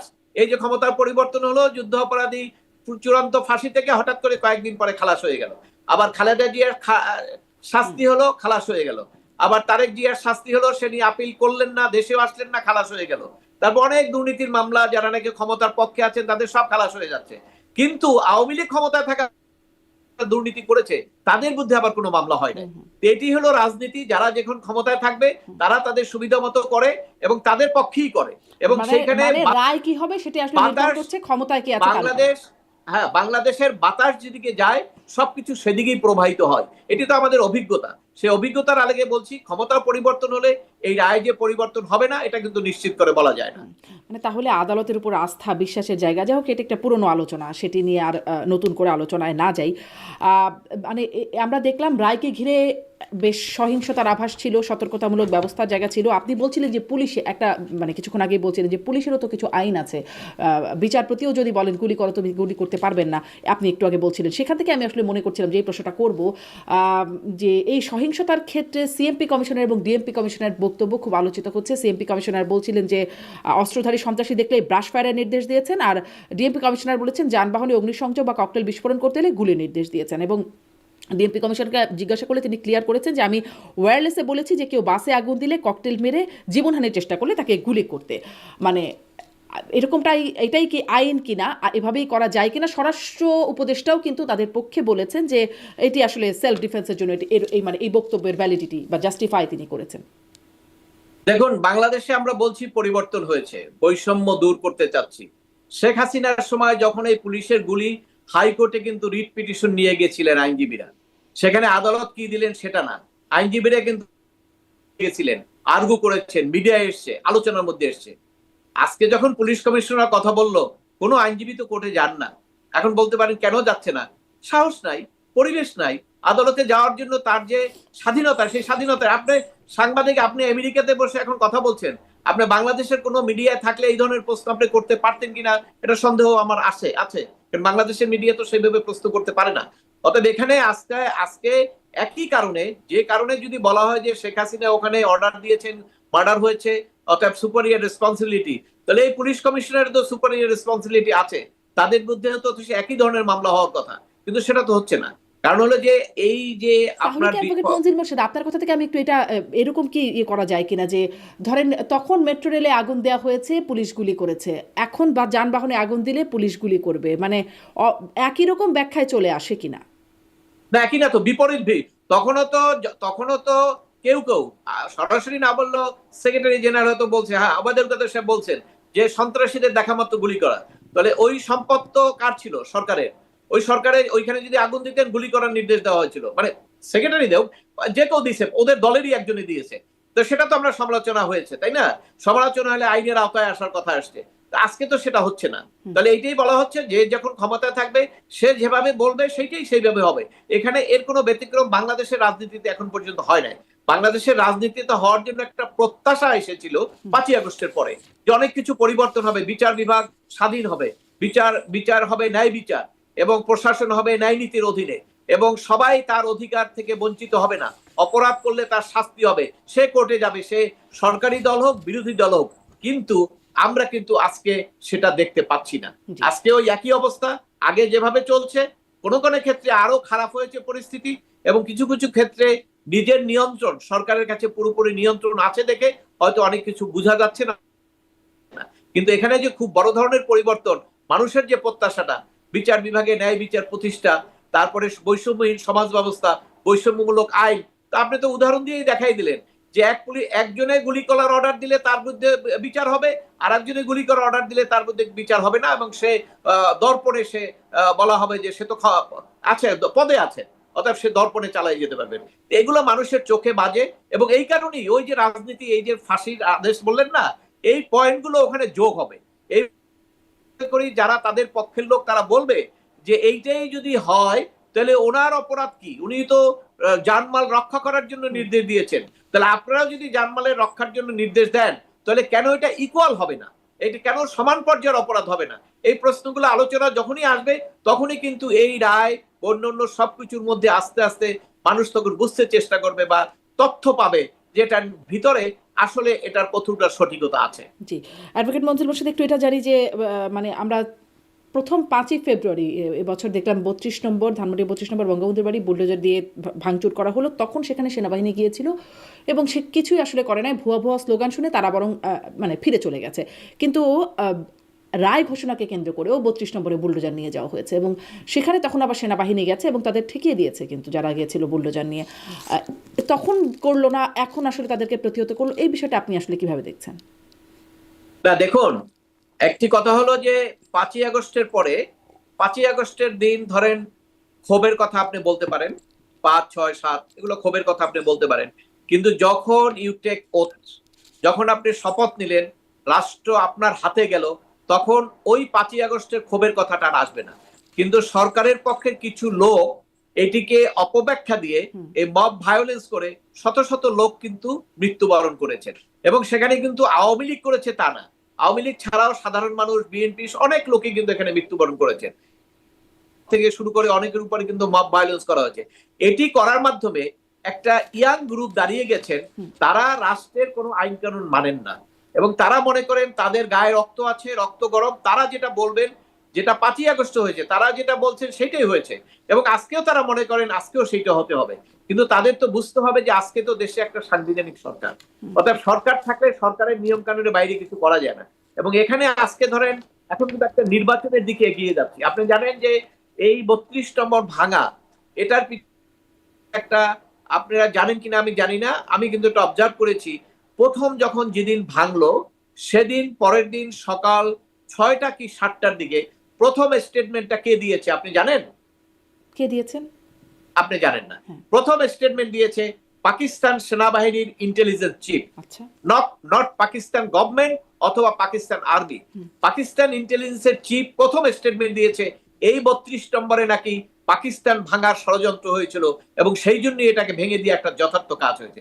তো আপনি রুটটা দেখেন, গোড়াটা দেখেন, 32 নম্বর উপরে কেন এত ক্ষোভ, এবং যারা ক্ষোভ দেখায়, আমার কাছে ওই জিনিসটাই মনে হয় যে যারা ক্ষোভ দেখায় তাদের একটা অন্তরে অন্য একটা ক্ষোভ আছে।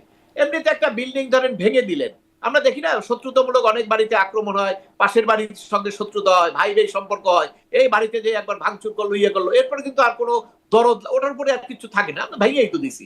তো 32 নম্বরে তো ভেঙে দিচ্ছেন, ওখানে 2-4টা আপনার দেয়াল টেয়াল আছে এরকম কিছু, তো ওটা আবার কেন ভাঙতে যাচ্ছেন? ওই অন্তরে অন্য একটা ক্ষোভ আছে, এবং সেই ক্ষোভটা পরিচালনা করার ক্ষেত্রে বর্তমান সরকার দেখছেন, আগেও এটা সমালোচনা হয়েছে, ইভেন কি আপনার সরকার সমর্থকদের মধ্যেই কিন্তু অনেক সমালোচনা করেছেন, মিডিয়া ব্যক্তিত্ব, অনেক জার্নালিস্ট, আমি নাম উল্লেখ করতে চাই না। ওনারা এখন যেহেতু একটা নির্বাচনের দিকে যাচ্ছেন, এখন দেশে একটা সুষ্ঠু পরিবেশ দরকার, বিদেশিরা যাতে সমালোচনা না করে, ক্রাইসিস না হয়, সেটি দেখছেন। ধর 32 নম্বর উপর যদি আবার এরকম করা হয়, তাহলে এর সঙ্গে কিছু লোকের কিন্তু অন্তরে লাগবে, এবং সে অন্তরে লাগার কারণে তারাও কিন্তু ভায়োলেন্সে যেতে পারেন। এবং আপনি দেখেছেন যে দুই একজনে কিন্তু ভায়োলেন্সের কথা ইতিমধ্যে সংবাদ সম্মেলন করে বলছেন যে ভায়োলেন্সের জবাব ভায়োলেন্স দিয়ে। সচিবাজির জয় বলেছেন যে সামনে ভায়োলেন্স। সেক্ষেত্রে সরকার যেহেতু একটা নির্বাচনের দিকে যাচ্ছে, অর্থাৎ সরকার চেষ্টা করবে যে দুই পক্ষেরই ভায়োলেন্সটা যাতে না হয়, সেই কারণেই হয়তো আজকে ওখানে রক্ষা করতে গেছে, এবং রক্ষা করতে সেই চেষ্টায় কি সরকার সফল হবে কিনা, কারণ সরকারের আবার অনেক লিমিটেশনের কথা আমরা শুরু থেকে শুনে আসছি, সেই প্রসঙ্গে যদি সম্ভব হয় একটু শুনবো। কিন্তু আপনি বলছিলেন পাকিস্তান ইন্টেলিজেন্স চিফের কথা। আমরা যখন 5ই আগস্টের পরপর শেখ মুজিবুর রহমানের ভাস্কর্য ভাঙা হয়, তখন পাকিস্তানের প্রধানমন্ত্রীর কাছ থেকেও শুনেছিলাম যে তিনি তার কৃতকর্মের ফল এভাবে পাচ্ছেন, এরকমটা আমরা শুনেছিলাম। এটাও একটু মনে পড়লো, এই জন্য বললাম। কিন্তু আপনি কি আসলে, আপনি বলছেন যে বিচারকরা ভয় পান, মানে তাদের মধ্যেও একটা চাপ থাকে যে রায় যদি অন্যরকম হয় তাহলে তার প্রভাব কি হবে, বা এই যে তরুণরা তাদের কথা আপনি বলছেন, আপনি যেভাবে বলছেন, আপনি ভয় পান না? আমি ভয় পাই কি পাই না সেটা বড় প্রশ্ন না। আপনি আমাকে যে প্রশ্নগুলো করেছেন, সেই প্রশ্নের উত্তর আমি দেওয়ার চেষ্টা করেছি, কিন্তু নিশ্চয়ই আপনি মনে করবেন না যে আমি 100% মন খোলাভাবে দিতে পেরেছি। এটা অবধারিত। কারণ হলো বাংলাদেশের যে পরিবেশ পরিস্থিতি, তাকে কতটুকু কথা, আমি যখন আপনি প্রশ্ন করলেন ট্রাইব্যুনাল নিয়ে তো আমার অনেক কথাই বলার আছে, অনেক আইনি আমি যুক্তি করব, কিন্তু ট্রাইব্যুনালের কথা বলার ক্ষেত্রে তো আমার লিমিটেশন আছে, আমি তো বলতে পারবো না। এরপরে আদালত নিয়ে কথা বলার ক্ষেত্রে লিমিটেশন আছে, বলতে পারবো না। আপনি জানেন যে এক মামলায় এই আইনজীবীদের বিরুদ্ধে কোর্ট থেকে কন্টেম্পট ইস্যু করা হয়ে গেছে, তাই না? এখন দেশের পরিস্থিতি তো আপনাকে সেইভাবে অ্যালাউ করে না, এবং স্বাধীনভাবে বলার ক্ষেত্রে এটা কে না বলবে, কে না স্বীকার করবে বলেন? বিশ্বব্যাপী সমস্ত লোক জানে, বাংলাদেশের সমস্ত লোক জানে, কিন্তু যারা ভায়োলেন্স করছেন, যাদের হাতে ক্ষমতা, তারা শুধু মুখে ফেইসে তারা স্বীকার করেন না, কিন্তু তাদের অন্তর স্বীকার করে, আমি এটা বিশ্বাস করি। কেন? এটা তো হিউম্যান বিং না, তারা তো এর আগে ছিল, তাদেরকে তো দেখেছি, এদিকেই তো দেখেছি তারা আগে কথা বলেছেন, আমরাও তো কথা বলেছি গত সরকারের সময়, যেভাবে কথা বলেছি ওনারাও একইভাবে কথা বলেছেন, সেম সাইডে থেকে সেম কথা বলেছি আমরা। তো আজকে যখন তারা ওখানে যায়, তো আমরা জানি এখন হয়তো তাদের প্রয়োজনে, ক্ষমতার কারণে, যে কোনো ভাবে তাদের ফেস মুখ হয়তো এক ধরনের কথা বলছে, কিন্তু তাদের অন্তরে যে এই বিষয়গুলো, তাদের যে নিজের অন্তরে যে বাঁধে না, এটা আমি বিশ্বাস করি না। হিউম্যান বিং এর এটা বাদ দিই। কারণ আপনি যখন এই যে 32 নম্বর দিয়ে কথাটা বললেন, 32 নম্বর তো একটা ট্রাস্ট প্রপার্টি, তাই না? ট্রাস্ট প্রপার্টি করার পরে সেখানে আপনি 5ই আগস্টের পরে একবার ভাঙছেন, এখন আজকে রায় কি শেখ হাসিনার ফাঁসি, তার মানে আপনি কিন্তু একদম তাকে শেষ করে দিচ্ছেন, ফাঁসি দিয়ে দিচ্ছেন। আর কি খুব থাকতে পারে? তারপরে কেন আবার ওখানে যাবেন? তার মানে এখানে অন্য কোনো উদ্দেশ্য আছে, তার অন্তর্নিহিত অন্য কোনো এজেন্ডা, অন্য কোনো ক্ষোভ। সে একটা ক্ষোভই আমরা দেখতে পারি, সেটা হলো বঙ্গবন্ধু পাকিস্তানকে ভেঙেছিলেন, পাকিস্তানের বিরুদ্ধে যুদ্ধ করেছিলেন, এবং পাকিস্তান ভেঙে বাংলাদেশ স্বাধীন করেছিলেন। এবং যাদের মনে এখনো ওই ধরনের একটা কিছু কিন্তু আছে, কিন্তু প্রভাবিত কিছু আছে, কিন্তু আপনার হুজুগেন আছে। আপনি জানেন বাঙালি কিন্তু অনেক হুজুগেন আছে, এবং কিছু আছে ধরেন দলের নেতা বলছে যাইতে হয়, ইমোশনাল কিছুই আছে। কিন্তু এই সব কিছুর ছাপিয়ে আমি বলবো একটা গ্রুপ আছে যারা নাকি এখনো চিন্তা করে ওই যে বঙ্গবন্ধু বাংলাদেশ যে স্বাধীন করলেন, ওই জিনিসটা তাদের অন্তরে একটা ক্ষোভ আছে, এবং সেই ক্ষোভের কারণেই তারা আজকে বিভিন্ন অজুহাতে বারবার 32 নম্বরের উপরে ঝাঁপিয়ে পড়ে। জি, এবং কিন্তু ঝাঁপিয়ে যারা পারেন, আপনি বলছি, আপনি অবশ্য স্পষ্ট করেছেন, তারপরেও আমি এই প্রশ্নটা আরেকটু করি যে সেখানে আমরা দেখলাম যে 13 তারিখ 32 নম্বরে এক নারীকে পেটানো হলো, তিনি 32 নম্বরে গিয়েছিলেন, এক তরুণী তাকে পেটালেন, কিন্তু পরবর্তীতে দেখলাম নারীকেই ধরে নিয়ে গিয়ে তাকে হত্যা মামলার আসামি হিসাবে দেখানো হলো। এর আগে ওই যে ঢাকা রিপোর্টার্স ইউনিটিতে যখন সাংবাদিক, মুক্তিযোদ্ধা তাদেরকে, বা ঢাকা বিশ্ববিদ্যালয় আইনের শিক্ষক তাদেরকে গ্রেপ্তার করা হলো, অবশেষে অবশ্য সাংবাদিক মঞ্জুর আলম পান্না, তিনি 2 মাসের বেশি সময় জেল খেটে তিনি ছাড়া পেয়েছেন শেষ পর্যন্ত। এই বিষয়গুলো কি মানে আদালতে এই বিষয়গুলো আপনারা যেহেতু নিয়মিত বিচারালয়ে যান, আপনাদের কাজের ক্ষেত্র, সেটা কেমন আলোচনা হয় আসলে? দেখুন, আলোচনা শুধু আদালত না, জনগণের সঙ্গে তো আমাদের সম্পৃক্ততা আছে। 5ই আগস্টের পরে 8ই আগস্ট যখন ডক্টর ইউনূস সাহেবের নাম প্রস্তাব করলো, এবং তখন বাংলাদেশের 70 থেকে 75% মানুষ সাপোর্ট করেছে। কেন সাপোর্ট করেছে? যে সাপোর্ট করেছে এই কারণে যে কিছু একটা বেটার আমাদের হবে। আমরা যে আইনের শাসনের দুর্বলতার কথা বলেছি, রুল অফ লর কথা বলেছি, মানুষের অধিকারের কথা বলেছি, গুম খুনের কথা বলেছি, করেছিল উনি তো রাজনীতি করেন না। এখানে যদি বিএনপির কেউ আসতো তাহলে হয়তো আওয়ামী লীগের বিরোধী হইতো, যদি আওয়ামী লীগের কেউ আসতো বিএনপির বিরোধী হতো। এই সমস্ত কারণে উনি তো আর পলিটিক্স করেন নাই। উনি এসছেন, উনি নোবেল আপনার আপনার কি বলে এটাকে, উনি একজন পুরস্কার পেয়েছেন, আন্তর্জাতিকভাবে পুরস্কার পেয়েছেন, এবং সেইভাবে উনি এসছেন। 75% লোক সাপোর্ট করেছে। এখন আজকে আপনি একটু ডাটা নেন তো, আজকে ডাটা নিলে দেখবেন ওই 75 এর অর্ধেক হয়ে গেছে। কেন হয়েছে? ওই যে অ্যাক্টিভিটিস। আপনাকে চেহারা দেখে, যখন আপনি রাষ্ট্র ক্ষমতায় থাকবেন তখন আপনার চেহারা দেখে মানুষ আপনাকে বিবেচনা করবে না, আপনাকে বিবেচনা করবে আপনার অ্যাক্টিভিটিস দেখে। আজকে দেখেন, ওনাকে এত বড় একটা রাজনৈতিক দল বিএনপি, লক্ষ লক্ষ কয়েক কোটি লোক আছে তাদের, তো সেখানে তো তারা বলে দিলেন উনি প্রতারণা করেছেন। ওই কোটি কোটি লোক কি তাদের মনে কি আর তাকে ইউনূস সাহেবকে তারা সাপোর্ট করে? তাকে তো তারা প্রতারকই বলে, কারণ বিএনপির হেড থেকেই বলা হয়েছে প্রতারণা করেছে। এইখানে তো তাদের যে গ্রহণযোগ্যতা কমে গেছে। তারপর ওনার কথা ছিল সমস্ত মানুষ, উনি কিসের উপদেষ্টা? ওনাকে ধরেন আমরা প্রধানমন্ত্রী ধরেন প্রধানমন্ত্রী ধরলাম, উনি কার প্রধানমন্ত্রী? উনি কি কোনো দলের প্রধানমন্ত্রী না বাংলাদেশের প্রধানমন্ত্রী? উনি তো শপথ নিয়েছেন সংবিধান সংরক্ষণ করবেন এবং অনুরাগ বিরাগের বশবর্তী হবেন না। উনি অনুরাগ বিসর্গের বশবর্তী হয়ে একটা রাজনৈতিক দলকে উনি সাপ্রেস করতেছেন, অপ্রেস করতেছেন, নির্যাতন করতেছেন। তো এটা তো ওনার সংবিধানের ওতের সঙ্গে যায় না। এই জিনিসগুলো তো সাধারণ মানুষ দেখেছে, এবং এই যে সাধারণ মানুষগুলো ওনাকে সাপোর্ট দিয়েছিলেন 8ই আগস্টে, সেই সাধারণ মানুষগুলো 1 বছর পরে উনি যখন দেখছেন না, উনি যখন দেখেছেন মানুষ আর অধিকার প্রতিষ্ঠা করছেন না, উনি যখন দেখছেন, মানুষ যখন দেখছে উনি বৈষম্যবিহীন সমাজ ব্যবস্থা বহাল রেখেছেন, উনি যখন দেখেছেন আইনের শাসনের নিশ্চয়তা হয় নাই, উনি যখন দেখেছেন বিচার বিভাগের উপরে মানুষের আস্থা বাড়ে নাই, এরপরে কেন আর মানুষ ওনাকে সাপোর্ট করবে বলেন? সেই কারণেই তো তার এখন তলানিতে গেছে। আপনি যে এই বলছেন কারণে নিরপেক্ষতা, গ্রহণযোগ্যতার কথা, একদম রাষ্ট্র মানে সরকার প্রধানের কথা আপনি বলছেন। আমি যেহেতু বিচার নিয়ে আলোচনা শুরু করছিলাম, সেখানে একটু আবার মনে পড়লো, যেটাও একটু প্রশ্ন করি, যে অ্যাটর্নি জেনারেল যিনি আছেন তিনি বিএনপির নমিনেশনে এখন নির্বাচন করতে যাচ্ছেন। চিফ প্রসিকিউটর যিনি, তিনি আগে ছিলেন আসামি পক্ষের আইনজীবী একই আদালতে। মানে তাদের নিরপেক্ষতার জায়গাও কি প্রশ্ন ওঠে এখানে, নাকি আসলে আদালত নিরপেক্ষ থাকলেই সব ঠিক আছে? না, কিচ্ছু না। আমি আপনাকে বলি, আমি আগেও বলেছি, who is the attorney general? Attorney general হলো সরকারের নিয়োজিত। অর্থাৎ বাংলাদেশে বলেন তো, বাংলাদেশে এখন কোর্টের ক্ষমতা বেশি না সরকারের ক্ষমতা বেশি? আপনি জাস্ট কম্পেয়ার করেন।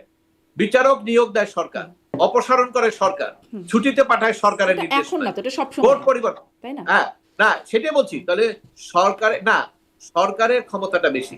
তো সরকারের যদি সরকারের প্রতিনিধি অ্যাটর্নি জেনারেল, অ্যাটর্নি জেনারেল তো ক্ষমতা থাকবে।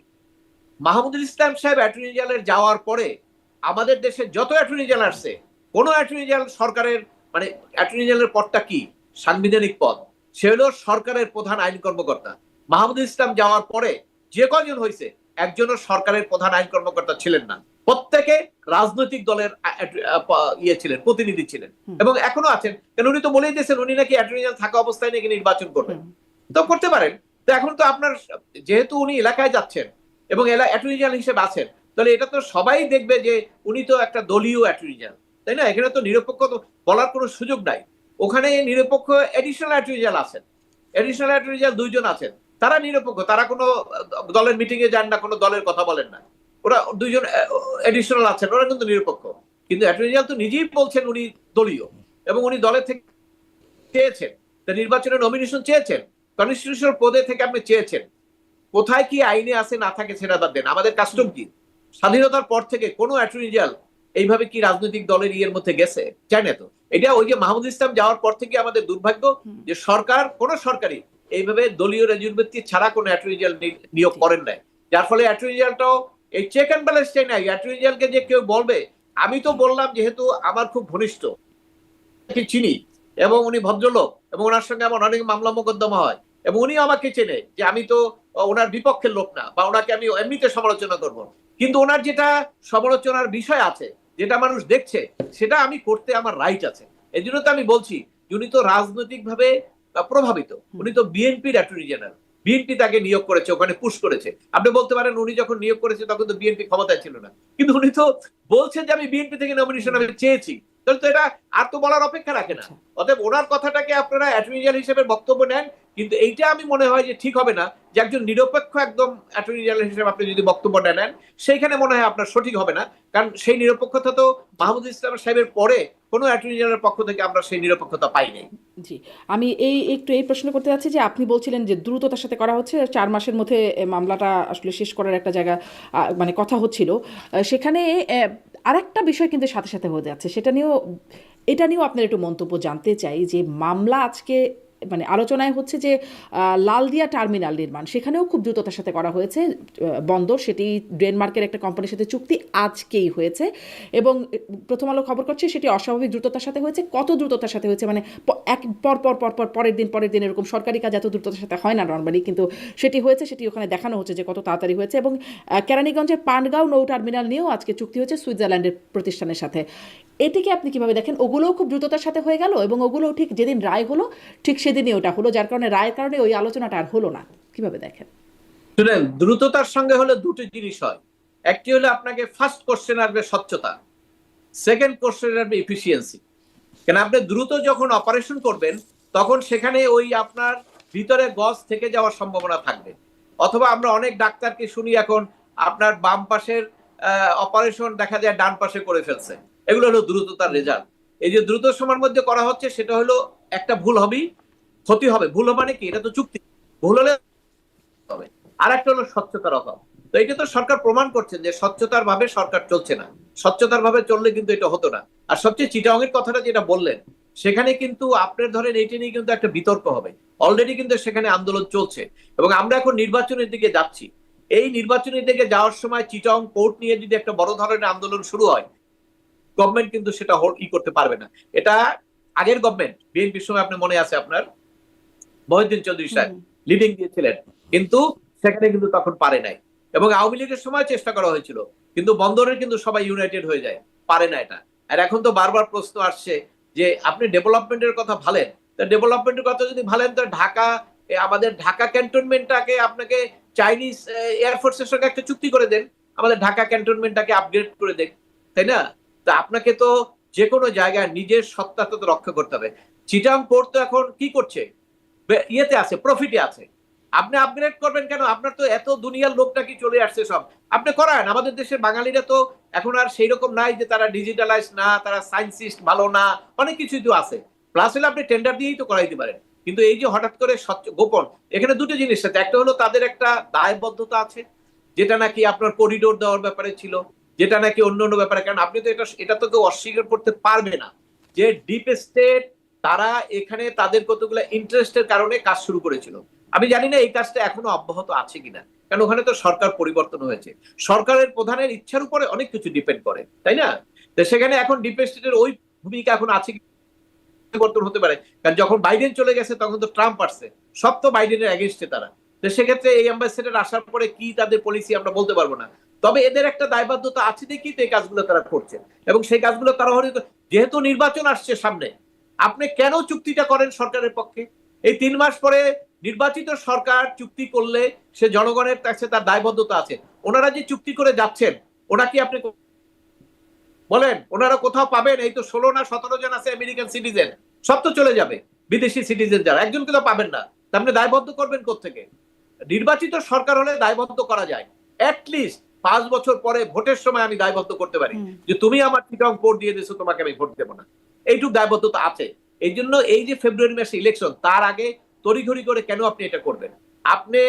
আপনাকে যদি আর্টিকেল 106 এর সোর্সটাকে আপনি নেন যে আপনি কি কাজ করতে পারবেন, সেখানে তো বলা হয়েছে আপনি ডে টু ডে অ্যাক্টিভিটিস করবেন।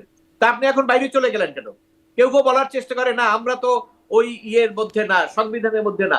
তো সংবিধানের মধ্যে যদি না হয় তাহলে আপনি কালকে আমাকে বলে দেন, আমি কালকে কোর্টে যাব না। কারণ সংবিধান না থাকলে তো কোর্ট থাকে না। তাহলে আপনি ঘোষণা করে দেন আমি কোর্টে যাব না, বিচারকরাও কোর্টে আসবে না। আবার আপনি যখন পিএসসির লোক নিয়োগ করতেছেন, আপনি কেন সংবিধান নিয়ে ওত নেওয়ান? এটা তো এই ধরনের তো বৈপরীত্য কথা চললে তো চলবে না।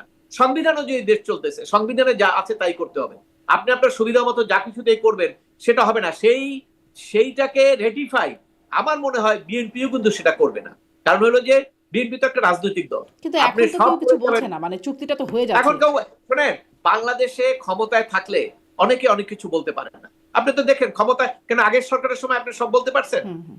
কিছু সমালোচনা করতে পারছেন, তাও সার্টেন পিপল, সবাই কিন্তু পারে নাই, তাই না? যাদের কোনো রাজনৈতিক সংস্রব নাই তারা করতে পারছে, কিন্তু যারা ধরেন সংশ্লিষ্টতা আছে বিএনপির বড় বড় অনেকে টকশোতে গেছে, তারা কিন্তু পরবর্তীকালে মামলা হয়ে গেছে। কিন্তু আবার কিছু লোক, আমরা বেশি একটু কথা বলছি জানি কিনা, আমাদের তো সংস্রব নেই রাজনীতিতে। যারা রাজনীতিতে সংস্রব আছে তাদের ক্ষেত্রে সরকারের বিরুদ্ধে কথা বলতে গেলে হিসাব করে কথা বলতে হয়। যদি আপনার রাষ্ট্র নিশ্চিত করে আইনি শাসন, মৌলিক অধিকার, তাহলে আইনটা লাগে না। কিন্তু আমার এখানে তো সেটা নাই। আমার এখানে তো কোনো কথা বলার স্বাধীনতা সাংবাদিকদের কি আছে বলেন? আমি আজকে গত 2 দিন আগে ইন্টারভিউ দিছি, আমাকে জিজ্ঞেস করা হয়েছিল এই জুলাই সনদ নিয়ে। আমি একটা এই ফাঁকে আপনাকে আমি বলে দিই, আপনার মাধ্যমে সুযোগটা নেই। আমি বলেছিলাম ওই আইনটার উপরে লেখা সংবিধান সংস্কার আদেশ 2025। আমি বলেছিলাম এখানে এই ব্র্যাকেটে সংবিধান সংস্কার করে ফেলা হয়েছে, এবং সে করেছে, সাইন যিনি করেছেন তারা সংবিধান সংরক্ষণের জন্য সাইন করেছেন, সংবিধান প্রোটেক্ট করবেন, কিন্তু তারা সংবিধানের পরিপন্থী অনেকগুলো জিনিস তারা গেজেট করে ফেলছেন, অর্থাৎ তাদের ওথ ভঙ্গ হয়ে গেছে। আমি জানি না রাষ্ট্রপতি কিভাবে করেছেন, উনি কি আন্ডার অব্লিগেশন আছেন কিনা, উনি কি স্বাধীনভাবে কাজ করেন কিনা, না ওনাকে যেটা দেয় সেটাই করতে হয়, রাষ্ট্রপতি তো এগুলো আমার কখনোই স্বাধীনভাবে কাজ করেন নাই। না। ওই স্বাধীন আর বর্তমান স্বাধীনতা তো এক জিনিস না। আপনি ধরেন এই যে আজকে যে পেপারস গুলো তৈরি করা হয়, রাষ্ট্রপতি সাইন করেন, যারা জুলাই সনদের যে ঘোষণা, আপনারা তো সবাই বলতেছেন যে রাষ্ট্রপতি হলো আওয়ামী লীগের প্রোডাক্ট, তাই না? সে আওয়ামী লীগের ক্যাডার। সেই ক্যাডারই যখন ওই আওয়ামী লীগের এগেইনস্টে বক্তব্যের মধ্যে সাইন করে, তাহলে ওটা কি উনি নিজে করেন, আন্ডার অব্লিগেশন করে, না কোন পজিশনে করে? এটা তো একটা বিতর্ক আছে। অত ওই জন্য আমি বলেছি যে আদেশটা সাইন করেন, ওনার যদি ডিফেন্স থাকে এটা অন্য ব্যাপার, যদি ডিফেন্স না থাকে তাহলে রাষ্ট্রপতি তার ওথ ভঙ্গ করেছে। কারণ হলো সংবিধানে আছে সংবিধানের রক্ষা করবেন উনি, আর উনি সংবিধানকে কেটে দিলেন, উনি সংস্কার করে ফেললেন। এটা তো হয় না। এই কথাটা আমি বলেছিলাম, কিন্তু ওই মিডিয়া ওই ইন্টারভিউটা কিন্তু দেয় নাই, অন এয়ার করতে পারে নাই। তাহলে এখানে বুঝতে পারেন যে সাংবাদিকরা কতটুকু স্বাধীন আছে। জি, অ্যাডভোকেট মনজির মোর্শেদ, অনেক ধন্যবাদ। স্পষ্ট একদম শেষ প্রশ্নটা আপনার কাছে করি যে আসলে অনেক প্রশ্ন তোলার সুযোগ আছে, কিছু বিতর্ক তোলারও সুযোগ আছে, পরবর্তীতে হয়তো আদালতেও এই বিষয়গুলো প্রশ্ন আসবে, মানে আমি বিচারের রায় নিয়ে বলছি। কিন্তু আসলে তো অনেক মানুষের প্রাণহানি হয়েছে এই জুলাই আগস্ট আন্দোলনে। আমরা আদালতেও দেখছিলাম যে ভুক্তভোগীর পরিবার চোখ মুছছিলেন, তাদের দীর্ঘশ্বাস আছে। মানে বিচারটা আসলে কি আপনার মনে হয় কি হলে একদম সঠিকভাবে করা সম্ভবত ভুক্তভোগীরাও বিচারটা পেত, আবার আসামি পক্ষ যথাযথ বিচার পেত, বা বিতর্ক প্রশ্ন এগুলো থাকতো না, কি হতে পারতো? দেখুন, সেটি তো এখন বলে লাভ কি বলেন? এখন তো নৌকা ছেড়ে আপনার চলে গেছে অনেক দূরে। ওই যে সদরঘাট থেকে আপনার বরিশালের যে জাহাজ যায় না, ও জাহাজ থেকে ছাড়াই চলে গেছে। তো এখন আর এখানে কি বলবো আমি, এখানে তো বলা। তবে আপনি দেখেন, আমার কোনো বক্তব্যের মধ্যে আমি কিন্তু বলি নাই যে এই অপরাধের বিচার হবে না। এবং আপনি জানেন ৩রা আগস্ট যখন নাকি এই ছাত্রদেরকে অ্যারেস্ট করে রাখলো ডিবি হারুনের বিরুদ্ধে কোনো টকশোতে কেউ সরাসরি এইভাবে প্রশ্ন উত্থাপন করেন নাই। ৩রা আগস্টে কিন্তু আমি টেলিভিশনে অন এয়ারে বাংলা ভিশনে বলেছি যে আপনি কোন অধিকারে তাদের রেখেছেন, এই ভাতের পয়সা কি আপনার পকেটের না সরকারের?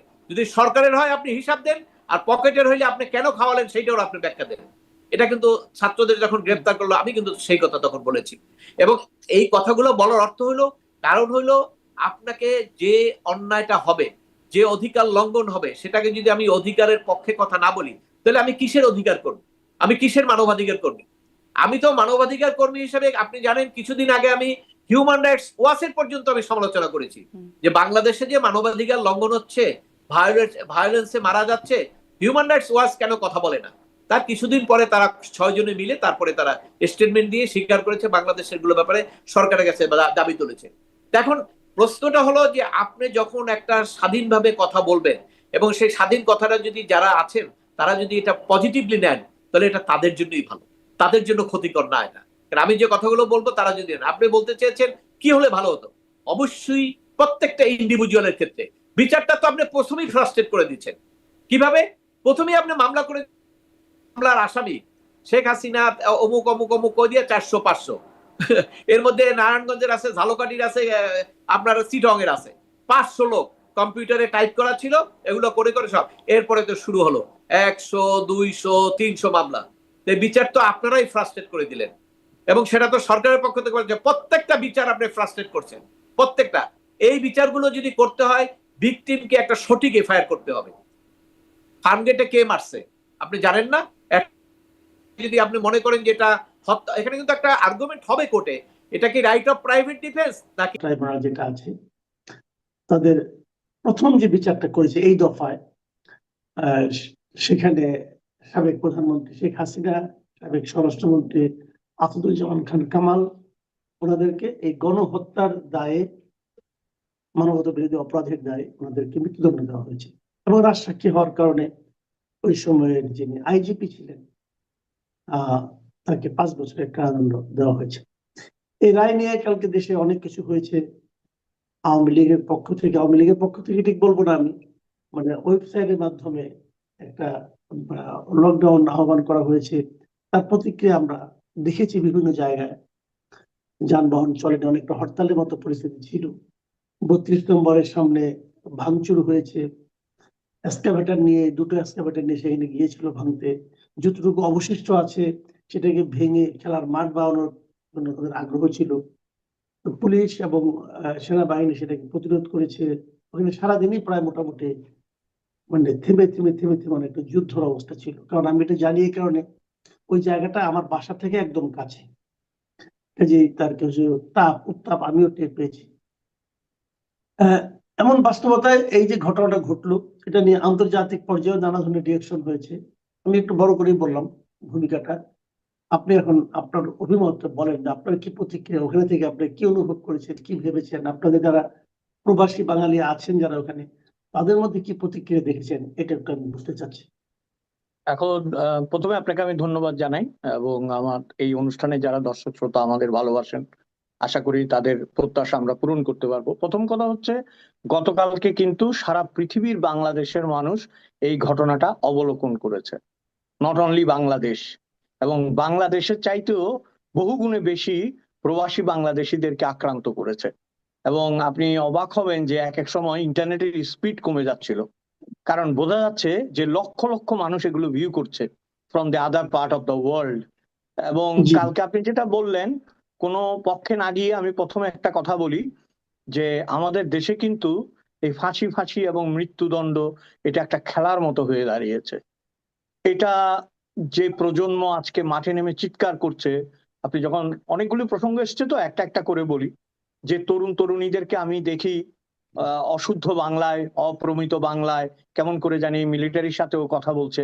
আমি খুব শঙ্কিত হই আপনার, কারণ ধরেন যে একটা সময় ছিল যখন, এখানে একটা কথা আপনাকে বলতেই হবে, আপনি ফাঁসি দিয়েছেন ঠিক আছে, ফাঁসির আদেশ দিয়েছেন তাই না, কিন্তু আপনার সাথে শেখ হাসিনার একটা তফাৎ আছে। শেখ হাসিনা আগে এগুলিকে কারাগারে ঢুকিয়ে কবজা করে তারপর ফাঁসি দিয়েছে। তার মানে কি, তুমি আমার হাতে আছো, বিচারের যা ট্রায়াল হবে সেটা তোমাকে ভোগ করতেই হবে।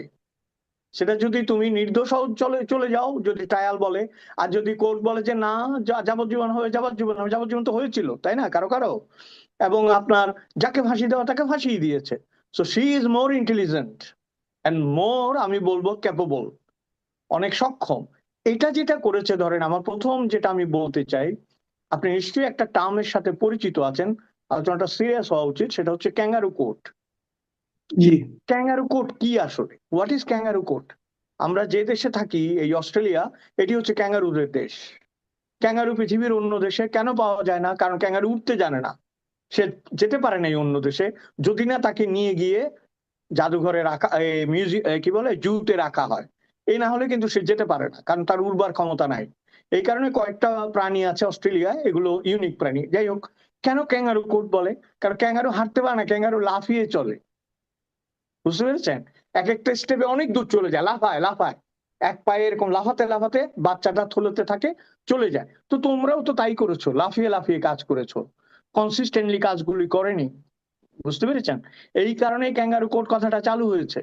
এবং ক্যাঙ্গারু কোর্ট সাধারণত মিন করে যে that punishment has been decided before the trial.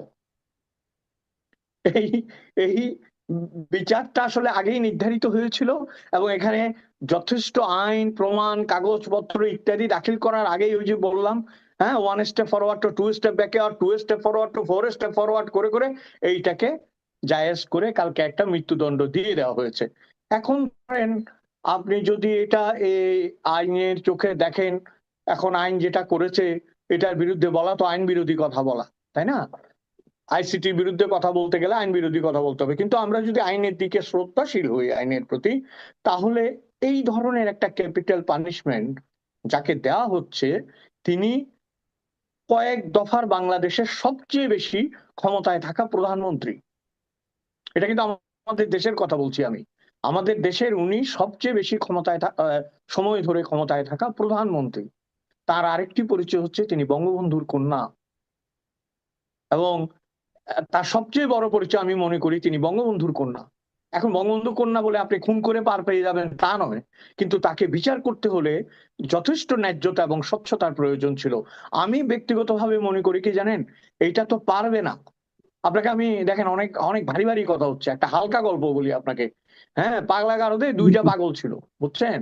তো এক পাগল আইসা বলতেছে ইয়ে রে, জেলারে রে, বলে স্যার কালু তো ভালো হয়ে গেছে। বলে কালু কেমনে ভালো হবে, কালু তো একেবারে বদ্ধ উন্মাদ, তুই কেমনে বুঝলি ভালো হয়েছে? বলে জামাল পড়ে গেছিল পুকুরে, সাঁতার জানে না, কালু গিয়া তুলে নিয়ে আসছে। বলছে বলিস কি, ডাক তো দেখি। তো ডাকছে, তো কালু তো মাথা নিচু করে দাঁড়ায় আছে। বলছে কালু তুমি কি এরকম ওর জান বাঁচাইছো? কয় হ হুজুর। কয় কিভাবে আসলো এই অনুভূতি তোমার? কয় হালায় সাঁতার জানে না, ওইখানে পইরা মরা মরা হয়েছে, আমি গিয়া তার জানের ইয়া নিয়ে বাঁচাই নিয়ে আইছি, লুঙ্গি কোচা মাইরা। কয় খুব ভালো করছো, তোরও তো আমি কয় কিছুদিনের জন্য রিলিজ দিব, তুই বাড়ি যা, মাথা ঠান্ডা করে চল, তুই আর পাগলা গারদে থাকিস না। তো রিলিজ লেটারটা লিখতে লিখতে সই করার আগে জিজ্ঞেস করছে, আচ্ছা তুই যে ওরে তুলছস কালু রে, ও কই? কয় স্যার পুরা ভিজা গেছে, তো ওরে গলায় দড়ি দিয়ে গাছের লগে ঝুলাই দিয়ে আইছি যাতে শুকাইতে পারে। বুঝছেন? কয় কতক্ষণ আগে দিছস? কয় 1 ঘন্টা আগে। কয় আরামজাদারে আবার ঢুকা জেলে। বুঝছেন? এখন গারদে আবার ঢুকা। এই ফাঁসি তো ফান, এই ফাঁসি ফার্স। ফার্স এই কারণে আপনি তাকে আনতে পারবেন না, তাই না? আমাদের চোখের সামনে 15 বছর ধরে দোদণ্ড প্রতাপে শাসন করা এই আওয়ামী লীগ সারা বাংলাদেশ চেষ্টা করে মেজর নূরকে আনতে পারে নাই, তাই না? কানাডা থেকে না, আনতে পারেনি। কিন্তু এখানে এখানে আমি একটা কথা বলি, বাস্তবায়ন করা না গেলেও কি রায়টা কি জরুরি ছিল না নৈতিক ভাবে? যদি কেউ হত্যার অপরাধে অপরাধী হয়, আমি তাকে আনতে পারবো না জানি, কিন্তু তার বিরুদ্ধে যে আমি রায়টা দিব না, এটা কি প্রয়োজনীয় না? না, রায়ের ব্যাপারে আমরা কথা বলছি না, আমরা বলছি যে সাক্ষী সাবুত প্রমাণ, একটা আচ্ছা, ট্রায়ালের যে আপনি রায় দেবেন সেই রায়টা কতটা ফেয়ার। এখন আমি যখন কথা বলছি এর ফাঁকেই কিন্তু অ্যামনেস্টি ইন্টারন্যাশনাল জানিয়েছে যে ইট ওয়াজ আনফেয়ার। অ্যামনেস্টি ইন্টারন্যাশনাল বিবৃতি দিয়েছে যে এই জাস্টিস, এই বিচারটা, ট্রায়ালটা তাদের কাছে আনফেয়ার এবং আনজাস্টিস মনে হয়েছে। Not only that, economic journal না ইকোনমিস্ট তারাও বলেছে যে এত দ্রুততম সময়ে বিচার করাটা এটা আনফেয়ার এবং এটা জাস্টিস হয়েছে বলে মনে হচ্ছে না। তাহলে আপনি কিন্তু শুরুতেই নেগেটিভ ফিডব্যাক গুলি পেতে শুরু করেছেন, তাই না? এবং আপনাদের কাছেই আমি শুনি বিভিন্ন টক শোতে আপনারা বলেন যে একটা দেশে যখন এইরকম একটা দলের প্রায় 40-50% সাপোর্টার থাকে, তার শীর্ষ নেতাকে বিচার করার সময় অনেকগুলো বিষয়ে যত্ন নেওয়ার প্রয়োজন ছিল এবং অনেকগুলো বিষয় মাথায় রাখার প্রয়োজন ছিল। আমার তো মনে হয়েছে যে আমাদের সময় শেষ, তড়িঘড়ি যাওয়ার আগে আমি আমার কাজটা করে যেতে চাচ্ছি, এরকম একটা মনোভাব কাজ করেছে, না, আসলে যেটা আপনি দেশ যেটা ও বললেন, জাতির জন্য অমঙ্গলের। না, আসলে আমি কিন্তু অ্যামনেস্টির যে বক্তব্যটা, এটা আমি আপনাকে আরেকবার পড়ে শোনাই। আপনার বলেন। কথা যদি বলেছেন, আমি তবুও একটু পড়ে শোনাই দর্শকদের জন্য। তারা বলেছে যে 2024 সালের জুলাই আগস্টে ছাত্রদের নেতৃত্বে বিক্ষোভের সময় যে গুরুতর মানবাধিকার লঙ্ঘন ও মানবতা বিরোধী অপরাধের অভিযোগ রয়েছে, সেজন্য যারা ব্যক্তিগতভাবে দায়ী তাদের বিরুদ্ধে সুষ্ঠু বিচার প্রক্রিয়ায় তদন্ত ও বিচার কাজ হতে হবে, কিন্তু এই বিচার ও সাজা কোনোটি সুষ্ঠু ও ন্যায়সঙ্গত হয়নি।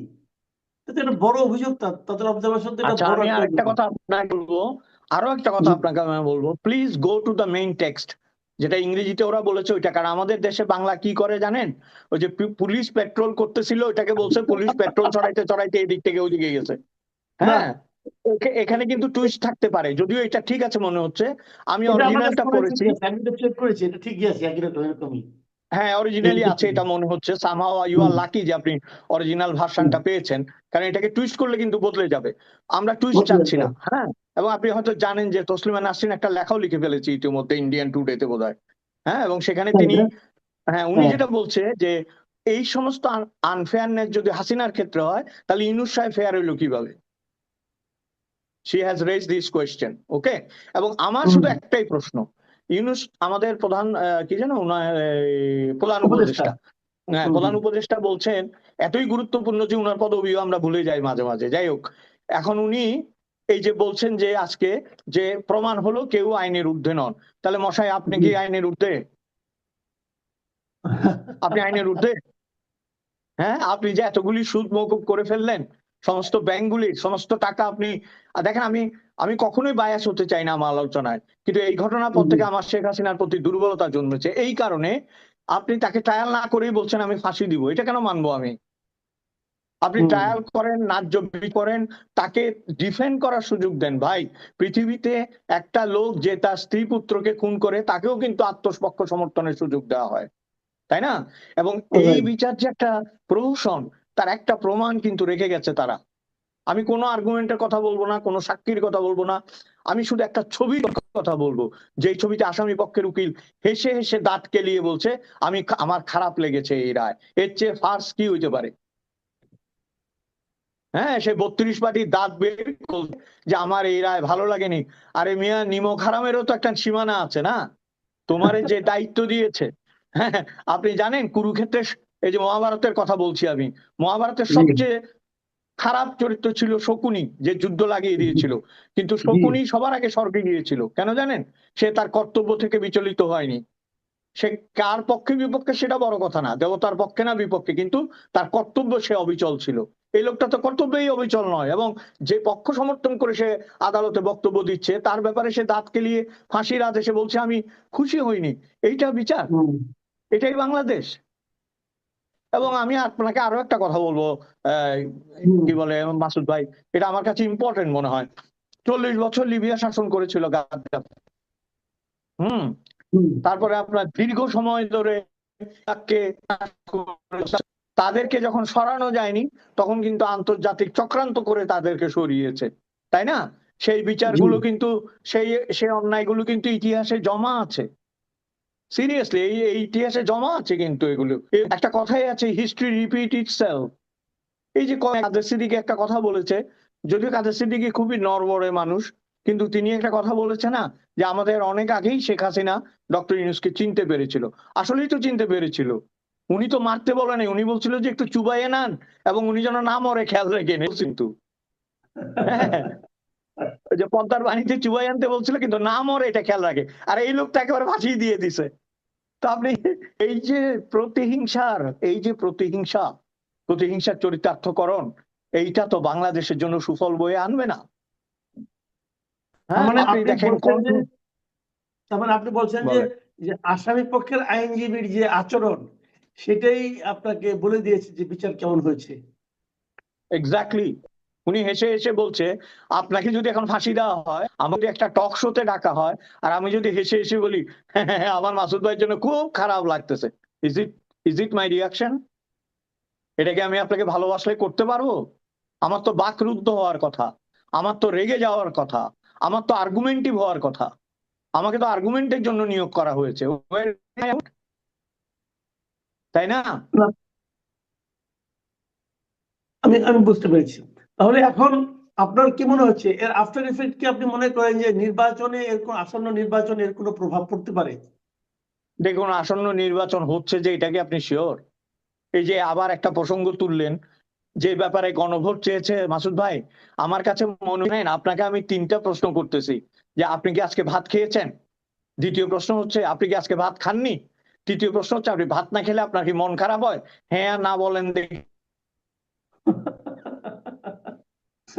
বলেন না আপনি হ্যাঁ না। আপনি তো এরকম একটা প্রশ্ন দিচ্ছেন, ইন্টার হুম, রিলেটেড ৪টা প্রশ্ন দিয়ে আপনি বলতেছেন গণভোট। প্রশ্নটা সীমা থাকে, তাই না? প্রহসনের তো একটা একটা একটা সীমা থাকা উচিত। এই গণভোট তো, এবং এই গণভোট আর ভোট একদিনে, মানুষ একটা সামলাইতে পারতেছে না, কয়ের মধ্যে আরো 4টা দিয়া বলে তাই গণভোট দিতে হবে। কনফিউজিং না? আপনি, আপনাকে ভোট মানে কি? আপনাকে রিক্সাওয়ালার কথা মনে রাখতে হবে, গ্রামের চাষির কথা মনে রাখতে হবে, গৃহকর্মী আছেন তাদের কথা মনে রাখতে হবে, গার্মেন্টস এর মানুষের কথা মনে রাখতে এখানে হবে। আরেকটা তারা এগুলো বোঝে? এই গণভোট নিয়ে আরেকটা কথা বলা হচ্ছে, যেটা আমি বলেছিলাম আর কি, আপনি এটা একবার ভাবেন। সেটা হলো আমাদের দেশের সরকারি হিসেবে আমাদের সাক্ষরতার হার হলো 77.9%। তার মানে ধরলাম 78, তাহলে 22% লোক তো লিখতেও জানে না, পড়তেও জানে না। আর যে 78% জানে, তাদের মধ্যে কিন্তু অনেক আছে কেবল নামটা স্বাক্ষর করতে পারে কোনোভাবে, আর কিছু পারে না। হ্যাঁ, তো এখানে যে এখানে শিক্ষিত মানে কাজে না। হ্যাঁ, তো তাহলে তাদের কাছে এরকম 4টা প্রশ্ন, এবং প্রশ্নের ভাষা দেখবেন আপনি, যারা খুব ভালো বাংলা বলতে পারে তারাও অনেকে বুঝবে না ভাষাটা আসলে কি। এটা হলো হ্যাঁ, সংবিধানের যে ভাষা, সেই ভাষা দিয়ে দিয়েছে। তো জি। এটা কতটুকু কি গ্রহণযোগ্য হবে আমি বুঝতে পারি না। মানুষ কি বুঝবে, কি দিবে, এবং তার উপর নির্ভর করে কিভাবে কি সরল। বাংলা একটা বলে না, যেমন ফ্যাক্টরি তেমন মাল। এটা বেরিয়েছে তো রিয়াসের মাথা থেকে না। তো পেঁয়াজের মতো তো ওখানে কোষ ছাড়াইতেই থাকবেন, খালি ছাড়াতে তো পেঁয়াজ আর শেষ হবে না, বুঝছেন? এখন যে কঠিন, আমি পড়েছি এটা, যে বাংলায় এটা লেখা হয়েছে, এটা আসলে অনেক। আরেকটা বিষয় বলেন, যারা 18+ তারাও তো ভোট দিবে, তাই না? তো 18 থেকে 20 বছরের মেয়েদেরকে বোঝার বয়স হয়েছে এই ধরনের ভাষা? 1% তো এটা বুঝতে পারবে না, তাই না? এবং এগুলো যে বিষয়গুলো বলতেছে সেগুলো যদি গুরুত্বপূর্ণ হয়, কিন্তু তাদের জন্য তো এগুলো মাথা ভারী, এ তো যাবে না। কিন্তু আমার মনে হয় কি, যে এই মুহূর্তে আমি যেটা বলতে চাই আপনাকে ভেরি অনেস্টলি, আমার মনে হচ্ছে শেখ হাসিনাকে তারা আরো এক ধাপ পপুলারিটি দিলেন, হম আরো এক ধাপ popularity দিকে এগিয়ে দিলেন বলে আমার মনে হয়েছে। এত তাড়াহুড়া করে এটা হতো। তারপরে তাহলে এখন মনে করেন আরেকটা জিনিস, আমি এই যে জিনিসটা বলি শেষ করবো আলোচনাটা। আপনি নিশ্চয়ই খেয়াল করেছেন, যখন এই ফাঁসির রায় যখন পড়া হচ্ছিল, ফাঁসির রায় তো অনেকক্ষণ ধরে পড়া হয়েছে, প্রায় 2.5 ঘন্টা। যখন পড়া হচ্ছিল, তখন আমি দেখলাম, আমাদের বাসার সামনে দিয়ে দেখলাম যে মেইন রোড দিয়ে দুটো বড় বড় এক্সকাভেটর গেল ওখানে। তারা নাকি ওই ধানমন্ডির 32 নম্বরে যতটুকু অবশিষ্ট আছে সেটুকু ভেঙে খেলার মাঠ বানাবে। খেলার মাঠ তো ভালো জিনিস, কিন্তু এখন খেলার মাঠের জন্য ওদের দায়িত্বটাই বা কে দিল? আর তারাই বা ওখানে কেন গেল? ওই বাড়িটি ভাঙতে হবে কেন? ওই বাড়িটা কি যারা ভাঙতে গেল তাদের বাড়ি, না কার বাড়ি? এটা কার সম্পত্তি? তো এটা তো আগে একবার তারা ভেঙেছে, আর হয়তো সেই উৎসাহে গিয়েছে, কিন্তু এবার দেখলাম যে পুলিশ এবং আর্মি তাদেরকে থামালো। তো এবং তারা কিন্তু থামতে চায়নি, তারা অপমানিত বোধ করছে তাদের থামানোর জন্য, এবং তারা সারাদিন চেষ্টা করে গেছে। আপনার সন্ধ্যার পরেও দেখেছি তারা ওখানে লেগেছিল ভাঙার জন্য। তো এই যে প্রবণতাটা, এটা এটাকে আপনি কিভাবে মূল্যায়ন করবেন? দেখেন, এটা তো একটা সাইক্লিক অর্ডারে ঘুরছে, তাই না?